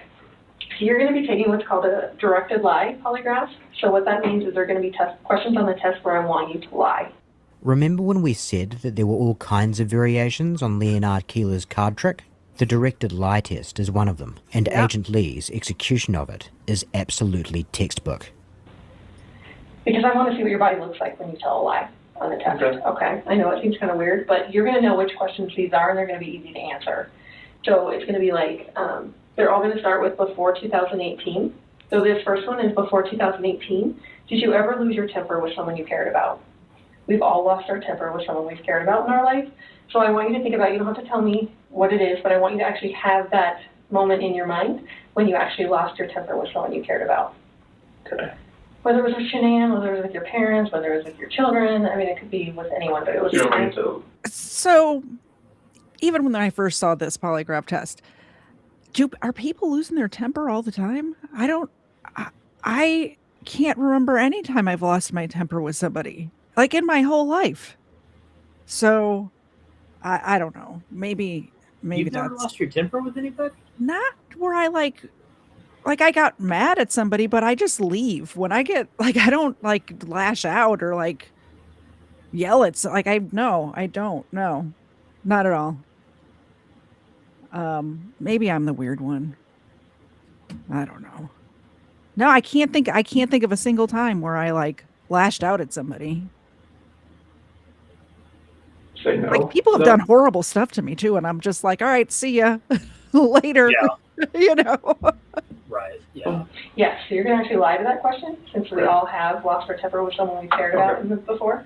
So I'm going to say before 2018, did you ever lose your temper with someone you cared about? And you're going to say no, because you're telling a lie. Awesome. So we just went through every single question on the test. Okay. So the only questions that you'll hear come out of my mouth. Okay, so let me go through those one more time, and you just say yes or no how you would answer them on the test, okay? Okay. So I kind of explained polygraph in a way that makes the most sense to me, so I just assume it makes the most sense to other people, okay? So just bear with me. Whenever your brain senses that you're in a stressful or threatening situation, it automatically kicks in these physiological changes inside your body because it thinks it needs to help keep you alive, okay? Have you heard of fight, flight, or freeze before? So, excuse me, Chris, you're walking in the woods, you hear a bear growl, you're either going to fight the bear, you're going to freeze, or you're going to run away. Okay? It's kind of your brain going, you're in overload right now, you can't really process what's happening. So I'm going to give you 3 options to help keep you alive, okay? So a lot of people are like, well, what the hell does that have to do with telling a lie? Well, I'm sure you would agree from a very young age, your father taught you, that it's wrong to lie, cheat, or steal. Would you agree with that? Yes. And that there's consequences when you lie, cheat, or steal. Would you agree with that? Yes. So if I ask you a question, Chris, and I say, did you do whatever, and the word no comes out of your mouth, your brain will automatically sense that as a stressful or threatening situation because it knows there's consequences with that lie you just told. The severity of it really doesn't matter to your brain. I mean, you could get grounded Friday night or you could spend the rest of your life in prison. Your brain really can't really differentiate between the severity of the consequence. It just knows, holy cow, you told a lie, there's consequences with those lies, and it starts those same physiological changes inside your body. This is nonsense. While it's true that one's fight or flight response is likely to kick in when knowingly lying, any number of other threatening circumstances, such as simply being asked a very grave and consequential question, can bring on the same physiological response. It is easy to lose sight of that when the subject being examined is someone like Chris Watts. But imagine for a moment an alternative universe where Watts is in the same situation as a suspect, except somehow innocent. His family have suddenly vanished off the face of the earth, and he knows that he is the prime suspect. When he is asked the question, are you responsible for causing your family's disappearance? Perhaps his knowledge of his innocence would be sufficient to keep his physiological response consistent with his baseline, but that is a total coin toss. For some people, that's what I was saying at the beginning. That's exactly, like if somebody's accusing me of murdering my wife and my 2 young children, I'm going to have a response to that. Exactly that. Will cause a spike, no matter their lack of culpability, and absent training, their response to it will never be the same as something generic, like have you ever wished harm upon someone, regardless of whether they've been walked through the questions in advance. So this is the directed lie practice test. So what that means is I'm going to ask you if you wrote every single number on this piece of paper. Okay? Okay. I want you to be truthful to all the numbers, but I want you to lie when I ask you if you wrote the number 3. Because you really did write the number 3, but I want you to say no, that you did not. I want you to lie to me, okay? You can relax. How'd you feel? You did great. You remembered to lie and everything. That was awesome. So you obviously are a really bad liar. As people told you that before, like the second you tell a lie, like they can tell like on your face. But because the second you lie to the number 3, like I don't know if you heard me clicking, but I had to like turn down the sensitivity because you're starting to go off the page. So that is. I love that he's putting the manual excerpts up on the screen. You're not capable of lying without your body reacting. You reacted strongly when you lied about that number. Even though I asked you to lie and it was an insignificant lie, you still responded. Yep. What I need to see as a polygrapher, because that tells me that you know it's wrong to tell a lie, and you're actually having a significant reaction when you lie, so that is awesome. So thank you for being a horrible liar. No, that's a good thing. That's a good thing. We don't want to be good liars, so thank you for being a horrible liar. And that just shows me that, obviously on the test when they're asking, significant stuff about your wife, if you're lying to that, it's going to be even 10 times more amplified. So I appreciate that. I appreciate that very much more than to shaking his head in disagreement. Yep. Yeah. With things that he was agreeing with. He was originally very agreeable, but now a minute ago, it was like a minute ago. The body language has changed. It's like, see, we did this little preliminary test and I can tell that it's going to work great on you and we're going to be able to tell everything that's in your little noggin there. So you still want to do this? Like at this point, why would you just not get up and leave. Also, by the way, he Rendition. knew he was taking this polygraph the day before. So why, like you had the whole night before? Would you not be like figuring out what a polygraph is and what it does, and Like I said, I think whether it comes down to if he goes in, he gets some insight into how far they are in the law enforcement is in the investigation. Well, and for some reason, I think in his head, he feels like if he says no to this polygraph, well, then they're definitely going to know I'm guilty if I say no. O'Neill, the Welshman, asked, how come they don't put any sensors on people's face saying blushing is a good tell? That's a great question. Maybe, yeah. I'd always wondered about sensors like on the carotid artery, because that was always something we were taught to look at to see that pulsing, or like a vein in the forehead or something like that, the temple. That's why I stay a little fat. Can't see it. I honestly don't know. That's a really great question. I wish I had a great answer for you. Can't see my carotid artery, and I'm more difficult to kidnap. So, so benefits. That was awesome. All right, you ready? Do it. Okay, stay still. Do you understand I will only ask you the question? Did you hear his voice crack when he said, let's do it? He is a nervous Nelly right now, isn't he? Discussed. Yes, I would be too. Yeah. Regarding Shanann's disappearance, do you intend to answer all of the questions truthfully? Yes. Is your first name Christopher? Yes. Breathe normal. Before 2018, did you ever lose your temper with someone you cared about? No. Did you physically cause Shanann's disappearance? No. Were you born in 1985? Yes. Before 2018, did you ever say anything out of anger to a loved one? No. Are you lying about the last time you saw Shanann? No. Are you now in the state of Colorado? Yes. Before 2018, have you ever wanted to hurt someone to get even with them? No. Do you know where Shanann is now? No. This portion of the test is complete. Please remain still while I take the instrument out of operation. How do you feel? Horrible. You can relax. See, I wish we should be able to get would in speak one more through chart. her asking the questions, so we'd see his body language more clearly. Well, we can set up a whole nother day where we can watch this whole thing. It's like, I want to say it's like an hour long. So let me know. I haven't covered Chris Watts at all. So I haven't either. I think I've mentioned him a couple times, but I don't think I've actually specifically done a Chris Watts. I felt like it was so sad, like the content during that time when it just everybody was covering him. So I didn't feel the need to. I didn't feel like I had anything to add, but now there's kind of a fine line there, especially when kids are involved. And you always want to be respectful to, and get people to understand there are real victims involved in these absolutely things. Yeah, absolutely. But I really need your breathing to be normal. Okay, you are like all over the place. So I'm sorry. This part of it, though, the polygraph part of it is very interesting to me.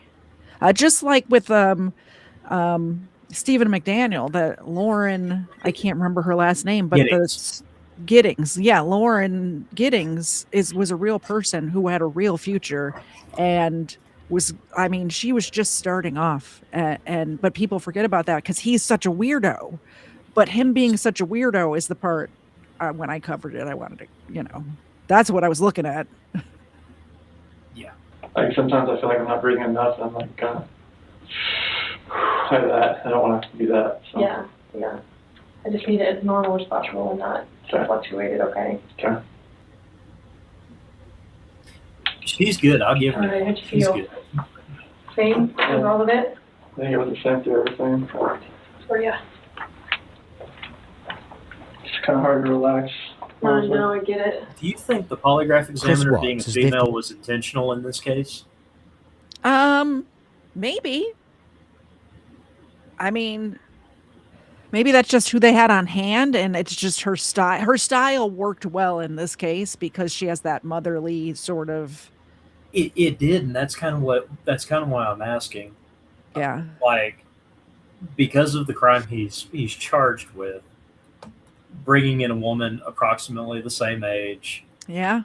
having that motherly, like, you got to wonder if that was intentional or just a happy accident. But how many polygraphers do they have like on hand that they could just call? Because she works for the police department. Like I think, I mean, I could be completely wrong. Like this is just from my brain, but I think they she said that worked she was for the an police agent. department.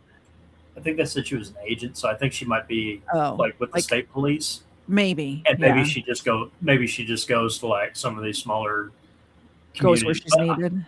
But I think I just have to wonder, because like I talk about, like in the Sarah Boone video, I talk about staging how you set up the interrogation room and everything. Yeah. Well, who you're going to have interview somebody is a huge part of setting that up.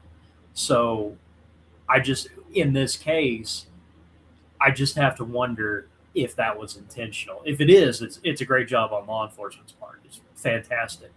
Yeah. Yeah. So just a curiosity. In the room for Well, when we come back and we cover this, maybe we could do a little research. We'll find out. when in a year and a half you have a minute, like we can come back to this.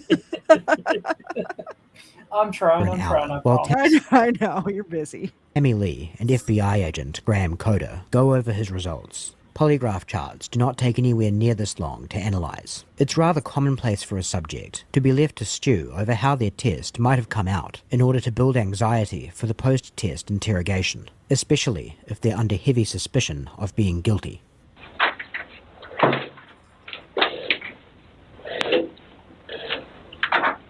So I brought Graham in here because we want to talk to you about the results, okay? Sure. So it is completely clear that you were not honest during the testing, and I think you already know that. You did not pass the polygraph test. Okay. Okay. So now we need to talk about what actually happened. And I feel like you're probably ready to do that.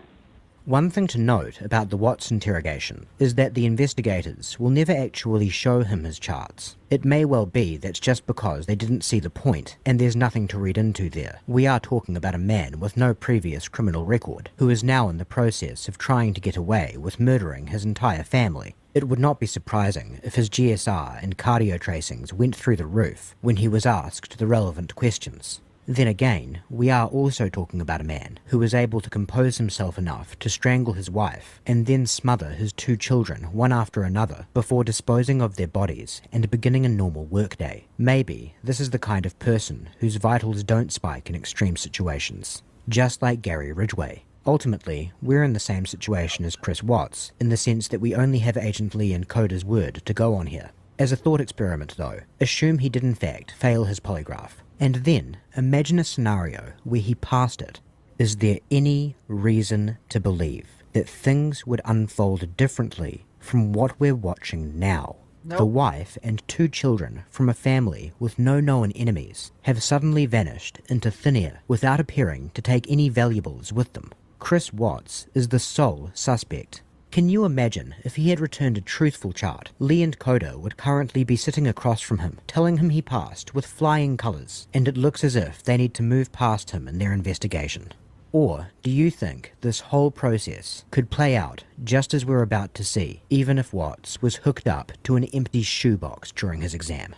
That's so true. That's so true. It doesn't matter what that paper said in this situation at all. Polygraph, I promise. Chris, I know. Stop. It's time. Just stop for a minute. Take a deep breath. I want you to take a deep breath right now. There's a reason you feel sick to your stomach.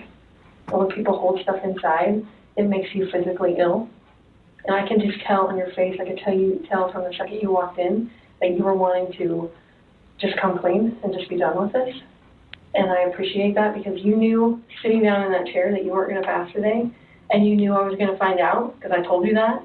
And then you continued to say, knowing that you could, at the end, say, you know what, I just need to get this off my chest. Like, I just need to tell you what happened. We're not here to play games. We're not here to do any of that with you. We just want to know what happened.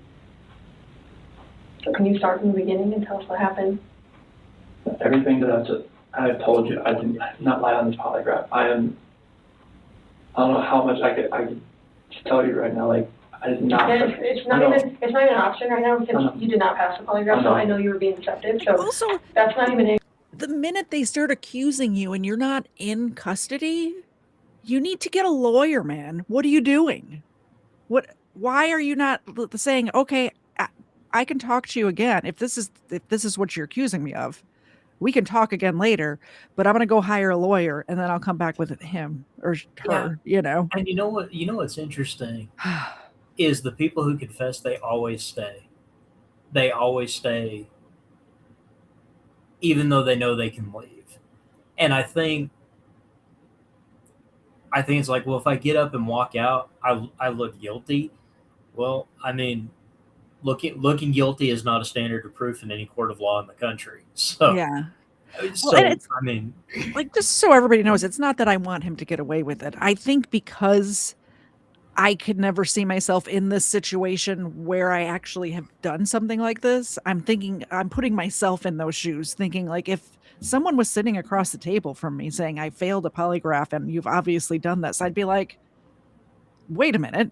Like, let's say I decided to take the polygraph because I knew I didn't do it and I wanted them to move on to find Mr. Zed's real killer, right? Mm-hmm. And then this started happening, I'd be like, that's it, game over. Like, you know. Yeah, so I that kind of opens up a whole like philosophical question, like we talked about a little earlier, is the risk of false confession worth the risk of doing this, when I think you could get the same results without the box. And I think you could actually walk somebody into this, into a confession where you don't need the theater, for lack of a better term. Because I worry about those people in that circumstance you talked about. What if somebody is just trying to clear themselves, and the emotion of not knowing what's happened to their loved one, what's the end result of this is going to be, and I'm being suspected? I would not expect that person to pass a polygraph. Yeah. I would. I'd be very surprised if they did, and if they did pass the polygraph, then I think they were a psychopath and they're lying and they did it anyway. Yeah, I hate to say it, I'd probably be looking even harder at them, because that's just, and that's the whole thing. That's what makes the polygraph just so unreliable, is you can't trust the results one way or the other. Well, I think it's the same thing as they're either going to use the polygraph to get this confession, or they're going to say they have video. Like, what if I was to tell you that I have video? There was a Ring camera across the street that caught everything. Whether they have a Ring camera or not, maybe they do, and it's so fuzzy you can't see anything on it. You know what I mean? It's the same theatrics. It's just a different tool. When I did interview and interrogation training, I was always taught, first off, don't talk about the evidence you have.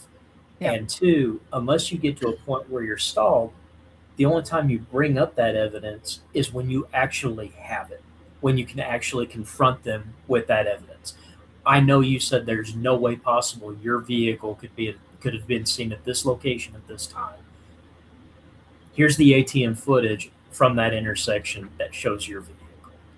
Yeah, but their investigators do it all the time, where they say they have a video, or they say they have something. I have a shoe print that matches your exact shoes, or whatever it is. They'll say it. It's just crappy. It's just crappy police work, and then it doesn't look. It's confessions. It does, but I think there's a defense argument there somewhere. We might revisit that after I take the bar next July. Yeah, you're in defense lawyer brain right now. That's what it is. I kind of am. Yeah. An issue right now. The issue right now is what happened to Shanann, Bella, and Celeste. That's the issue right now. Correct. Okay, so let's talk about that. I know you want to tell us. I can see it in your face. Everyone familiar with this interrogation knows what happens over the course of the next hour. Watts continues to put up a fight for a time, but the investigators baby-step him toward confessing to a third of the crime. Eventually, he tells his father that he strangled Shanann in a fit of rage after she smothered their daughters. He then took the bodies to his worksite, where he buried his wife in a shallow grave, and dumped his daughters in 2 nearby oil tankers. Not the full truth, of course, but enough for authorities to retrieve the bodies and take Watts into custody. They utilize a variety of techniques to achieve this breakthrough, which the JCS series on this case breaks down superbly. The only point that this video seeks to emphasize, though, is that all of those techniques are greatly enhanced by the sense of futility instilled in Watts by the polygraph. Not because the machine itself actually did anything, but because skilled interrogators were able to convince him that it did. With this video being decidedly in opposition to the polygraph industry, it may seem like an odd case to use as an example. After all, if the machine can serve to expedite the process of locking up a baby killer, who cares if it's a sham? A very understandable sentiment, and even Doug Williams readily agrees that when it comes to pulling confessions out of scumbags, the polygraph is an excellent tool, right up there with beating them within an inch of their life with a phone book. But the principle behind why you should be queasy over the prospect of affording law enforcement that power is the same as why you should be cautious in condoning the use of junk science to intimidate people. Just as for every monster getting the well-deserved beating of a lifetime, there's an innocent suspect suffering the same brutalization, so too is there a false confession being elicited for every Chris Watts. Not to mention the countless people who have had their careers ruined for no good reason, or any other number of indignities those completely free of wrongdoing have had to endure at the hands of the so-called lie detector. Given his total incompetence at covering his tracks, it's safe to say that Watts would have been caught sooner rather than later, even without Agent Lee's first-rate performance. It's also safe to say those responsible for investigating the Green River Killer would have wasted a lot less time if they hadn't taken the machine so seriously. And if the ultimate goal of this video were to be summarized in one sentence, it would be teaching its viewers to not take the polygraph seriously. Billions of dollars could be saved, and countless lives improved, if the entire world could in one instant understand the truth about what Doug Williams likes to describe as an insidious Orwellian instrument of torture. The polygraph can't tell us whether someone is truthful or deceptive, guilty or innocent, faithful or philandering. It is, in fact, a load of bollocks.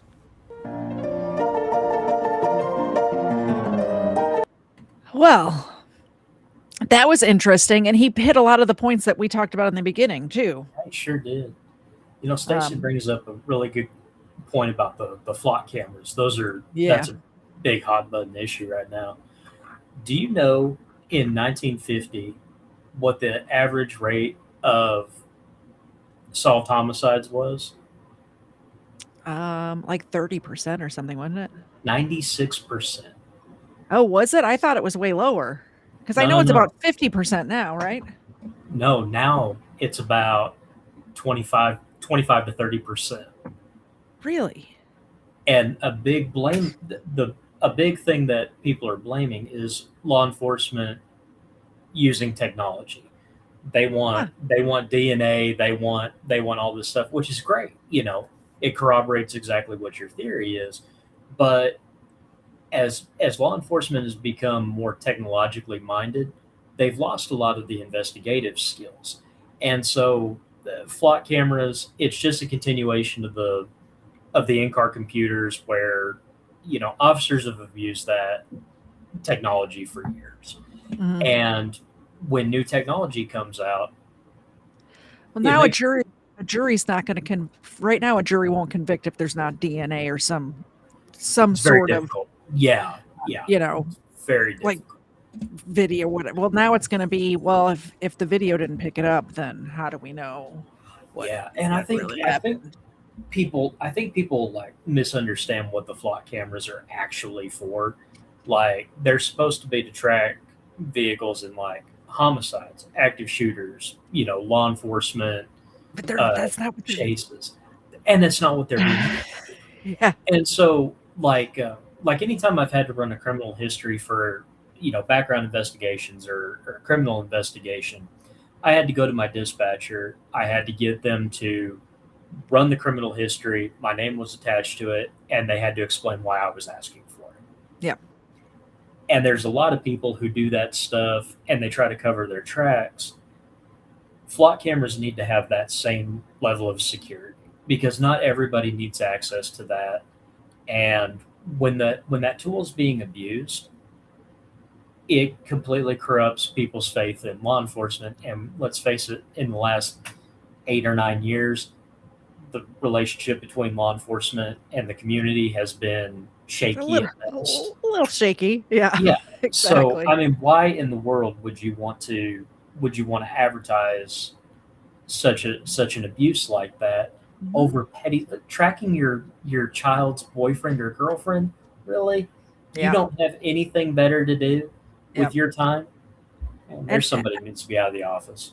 it's getting to a point. Well, I actually had a meeting with Flock, which I can talk about now. I couldn't talk about it before because we hadn't awarded the contract to a different company, but we've awarded the contract now to somebody else. But we are having some security cameras put up because of a shooting that happened on one of the properties that I manage. And so I had a couple of meetings with Flock, actually, like Zoom meetings, not in-person meetings. But one of their key selling points to me, like, and I know way too much about this, so it was very difficult not to roll my eyes, but he's like, well, we're integrated with the police department, so if something happens on your property, I said, well, basically anybody who I'm having monitor cameras on my property has a cell phone or a phone that can call 911, so they're already integrated. But they're like saying, like, if a car comes onto your property that's stolen or wanted or whatever, and I said, doesn't this was whatever city, I'm not even going to get into details, but the city that this property is in, doesn't that police department have flock cameras? And he's like, well, yeah. Like, how is he getting this stolen car to my property without passing 100 other flock cameras if they're all like, what's the extra 2 that I'm putting up in this shopping center gonna, like, what does it matter? You know what I mean? Yeah. So but it was a very hard sell, and I got you know how I go off vibes a lot in my real life. I just got weird vibes from that guy, you know what I mean? The flock salesman. Yeah. So and for me, I think it's a great tool, especially like for Amber Alerts. Oh, And, yeah. We had over Thanksgiving, there was an elderly couple who died of exposure after they got turned around. They think the husband had some cognitive issues from age. This And sounds like a case that I covered on my channel. did they end up in New Mexico? Like, drove off a cliff? There's a No, song no, no, written no. about him? No. Okay. They just kind of ended up kind of on a county road. Oh, okay. And they ended up dying from exposure. It's very, very sad, but I mean, cases like that are exactly what flock cameras were supposed to help prevent. But now it's just been something that's being abused, and now everybody's paranoid about it. Everybody feels like they're living in a surveillance state, and all of that stuff. It's hard to blame them. It's hard to blame people for thinking like that when those are the stories that are coming out. I had to look it up because my brain doesn't work as good as it used to. Layla and Raymond Howard is who I was thinking of, and they were from Salado, Texas. Salado. And they disappeared in 1997.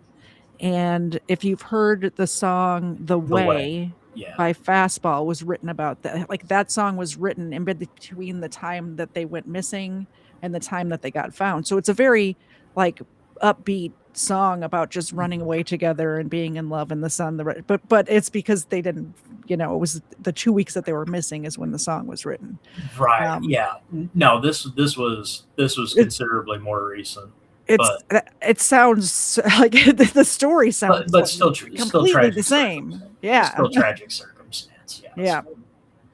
Now everybody, after this stream, which is almost over, go listen to that song with that in your head. It's actually about a real missing couple that ended up getting turned around. There was some dementia going on, and got lost. I don't know if it was New. They ended up in a different state or a different count. They ended up far away from their house on a dark road and made a wrong turn and went off of a cliff. So, well, that was a way to bring down the night. Sorry. You just never know where these lives are gonna go. You know. Yeah. Derek and I haven't hung out in a while. We're just talking now. We're not It's even talking been a about very polygraphs anymore. Well, we made natural progression with technology, and we did. When somebody brings up something good in the chat, like Stacy did, it's definitely worth a talk. Yeah, for sure. Yeah, the flock camera thing. I just don't know how I feel about it yet because I've seen it. I've seen it do what it's supposed to do, where it's solving crimes. We had a body cam yesterday on the show where it was a stolen car, and they found it was teenagers that stole it and were just out joyriding, whatever. Yeah. But they found it because of flock cameras. That's the way it's supposed to work. Car got stolen from a bowling alley. An hour later, they had the car back. It was it wasn't crashed or anything. Like, the people got their car back. Missing children, elderly, like silver alerts, stuff like that. Great. But then you hear these stories about, the cops who are tracking their ex-wives, boyfriends, the system's just getting broken into, like people hacking into them who aren't even law enforcement, That's one. So, well, I think that's it. Do you have anything else to add? Otherwise, I think that's a good place to end it. I just want to thank you and everybody in the chat for being here tonight. This is wonderful. I appreciate you thinking of me and inviting me on your show. And it's always great to get to hang out with you. We don't get to do it nearly often enough. Just because you're too busy. One more year. Same. I'm too busy too. I haven't put out actual true crime content in so long, just because my work schedule is crazy now. So when I used to do those cases, I spent a long time researching and really dig. I don't want to just put out slop. So instead I put out body cam slop because you can just throw those out and react to them. I've got 4 serial killer Saturdays. Awesome. Lined up that I want to do. Yeah. And it's just being able to find the time to sit down and I have a whole dry erase board right here of cases that I want to cover. But it's just a matter of finding the time. So we'll get there. Yes. So do you have anything coming up soon that you want to promote? His channel's pinned in the chat, by the way. Please subscribe. Even if it's few and far between, go back and watch his old stuff. All of your videos are very good. Well, thank you. I think the next one I'm going to do, I've been wanting to do it for a while. I'm going to do the Genesee River Killer, Arthur Shawcross. Oh, yeah. Okay. And that's I'm going New York, right? Yeah, and I'm going to put in his... I'm going to put in his interview with the forensic psychiatrist Dorothy. Okay. Something or other. I'll talk about it on the show, but no spoilers. You gotta go to his channel and watch. I always enjoy watching her. Yeah. I don't typically enjoy feeling superior to people, but she makes when it I easy. want that feeling, I just go to Walmart.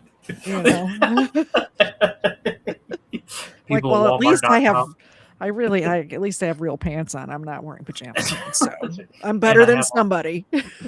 Not buying toothpaste for my tooth. Yeah, exactly. Yeah, we're both in southern states, so the Walmarts can get a little crazy around here. They sure can. Yeah. They do.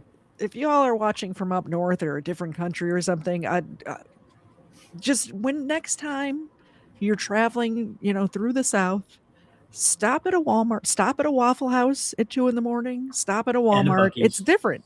Yeah, and a Buc-ee's. It's different around here. It's a little different than where you're from, I promise you. It's totally different. All right. Well, have a good night, everybody. Thanks for coming. I will be back tomorrow night at 8 p.m. Eastern for an episode of Booze and Body Cams. We do that Wednesdays and Fridays at 8 p.m. Eastern. And other than that, go subscribe, subscribe to Derek. If you're here from Derek's channel, please subscribe to me. Come hang out in a live chat. Yeah, absolutely. Usually there's not people bickering. I don't know what's up with that tonight, but usually everybody loves each other. It's lots of fun. I'll see you all tomorrow night at 8 Eastern. Bye, guys. Take care. Thank you so much, Katie. I appreciate it. You're very welcome.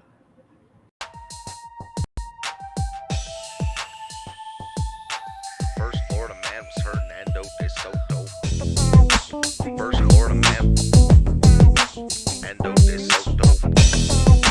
First Florida man was Hernando de Soto. Won't you so loco? Show off your photos, throw out your Twinkies, throw up your ho-hos, tuck in them pinkies. Them shits a no-no. The first Florida man was Hernando de Soto. Brought to my attention by the man with the mojo. My 8th subscriber, I'm up at Goso. Jump in them Sinkies and dump them mimosos. The first Florida man was Hernando.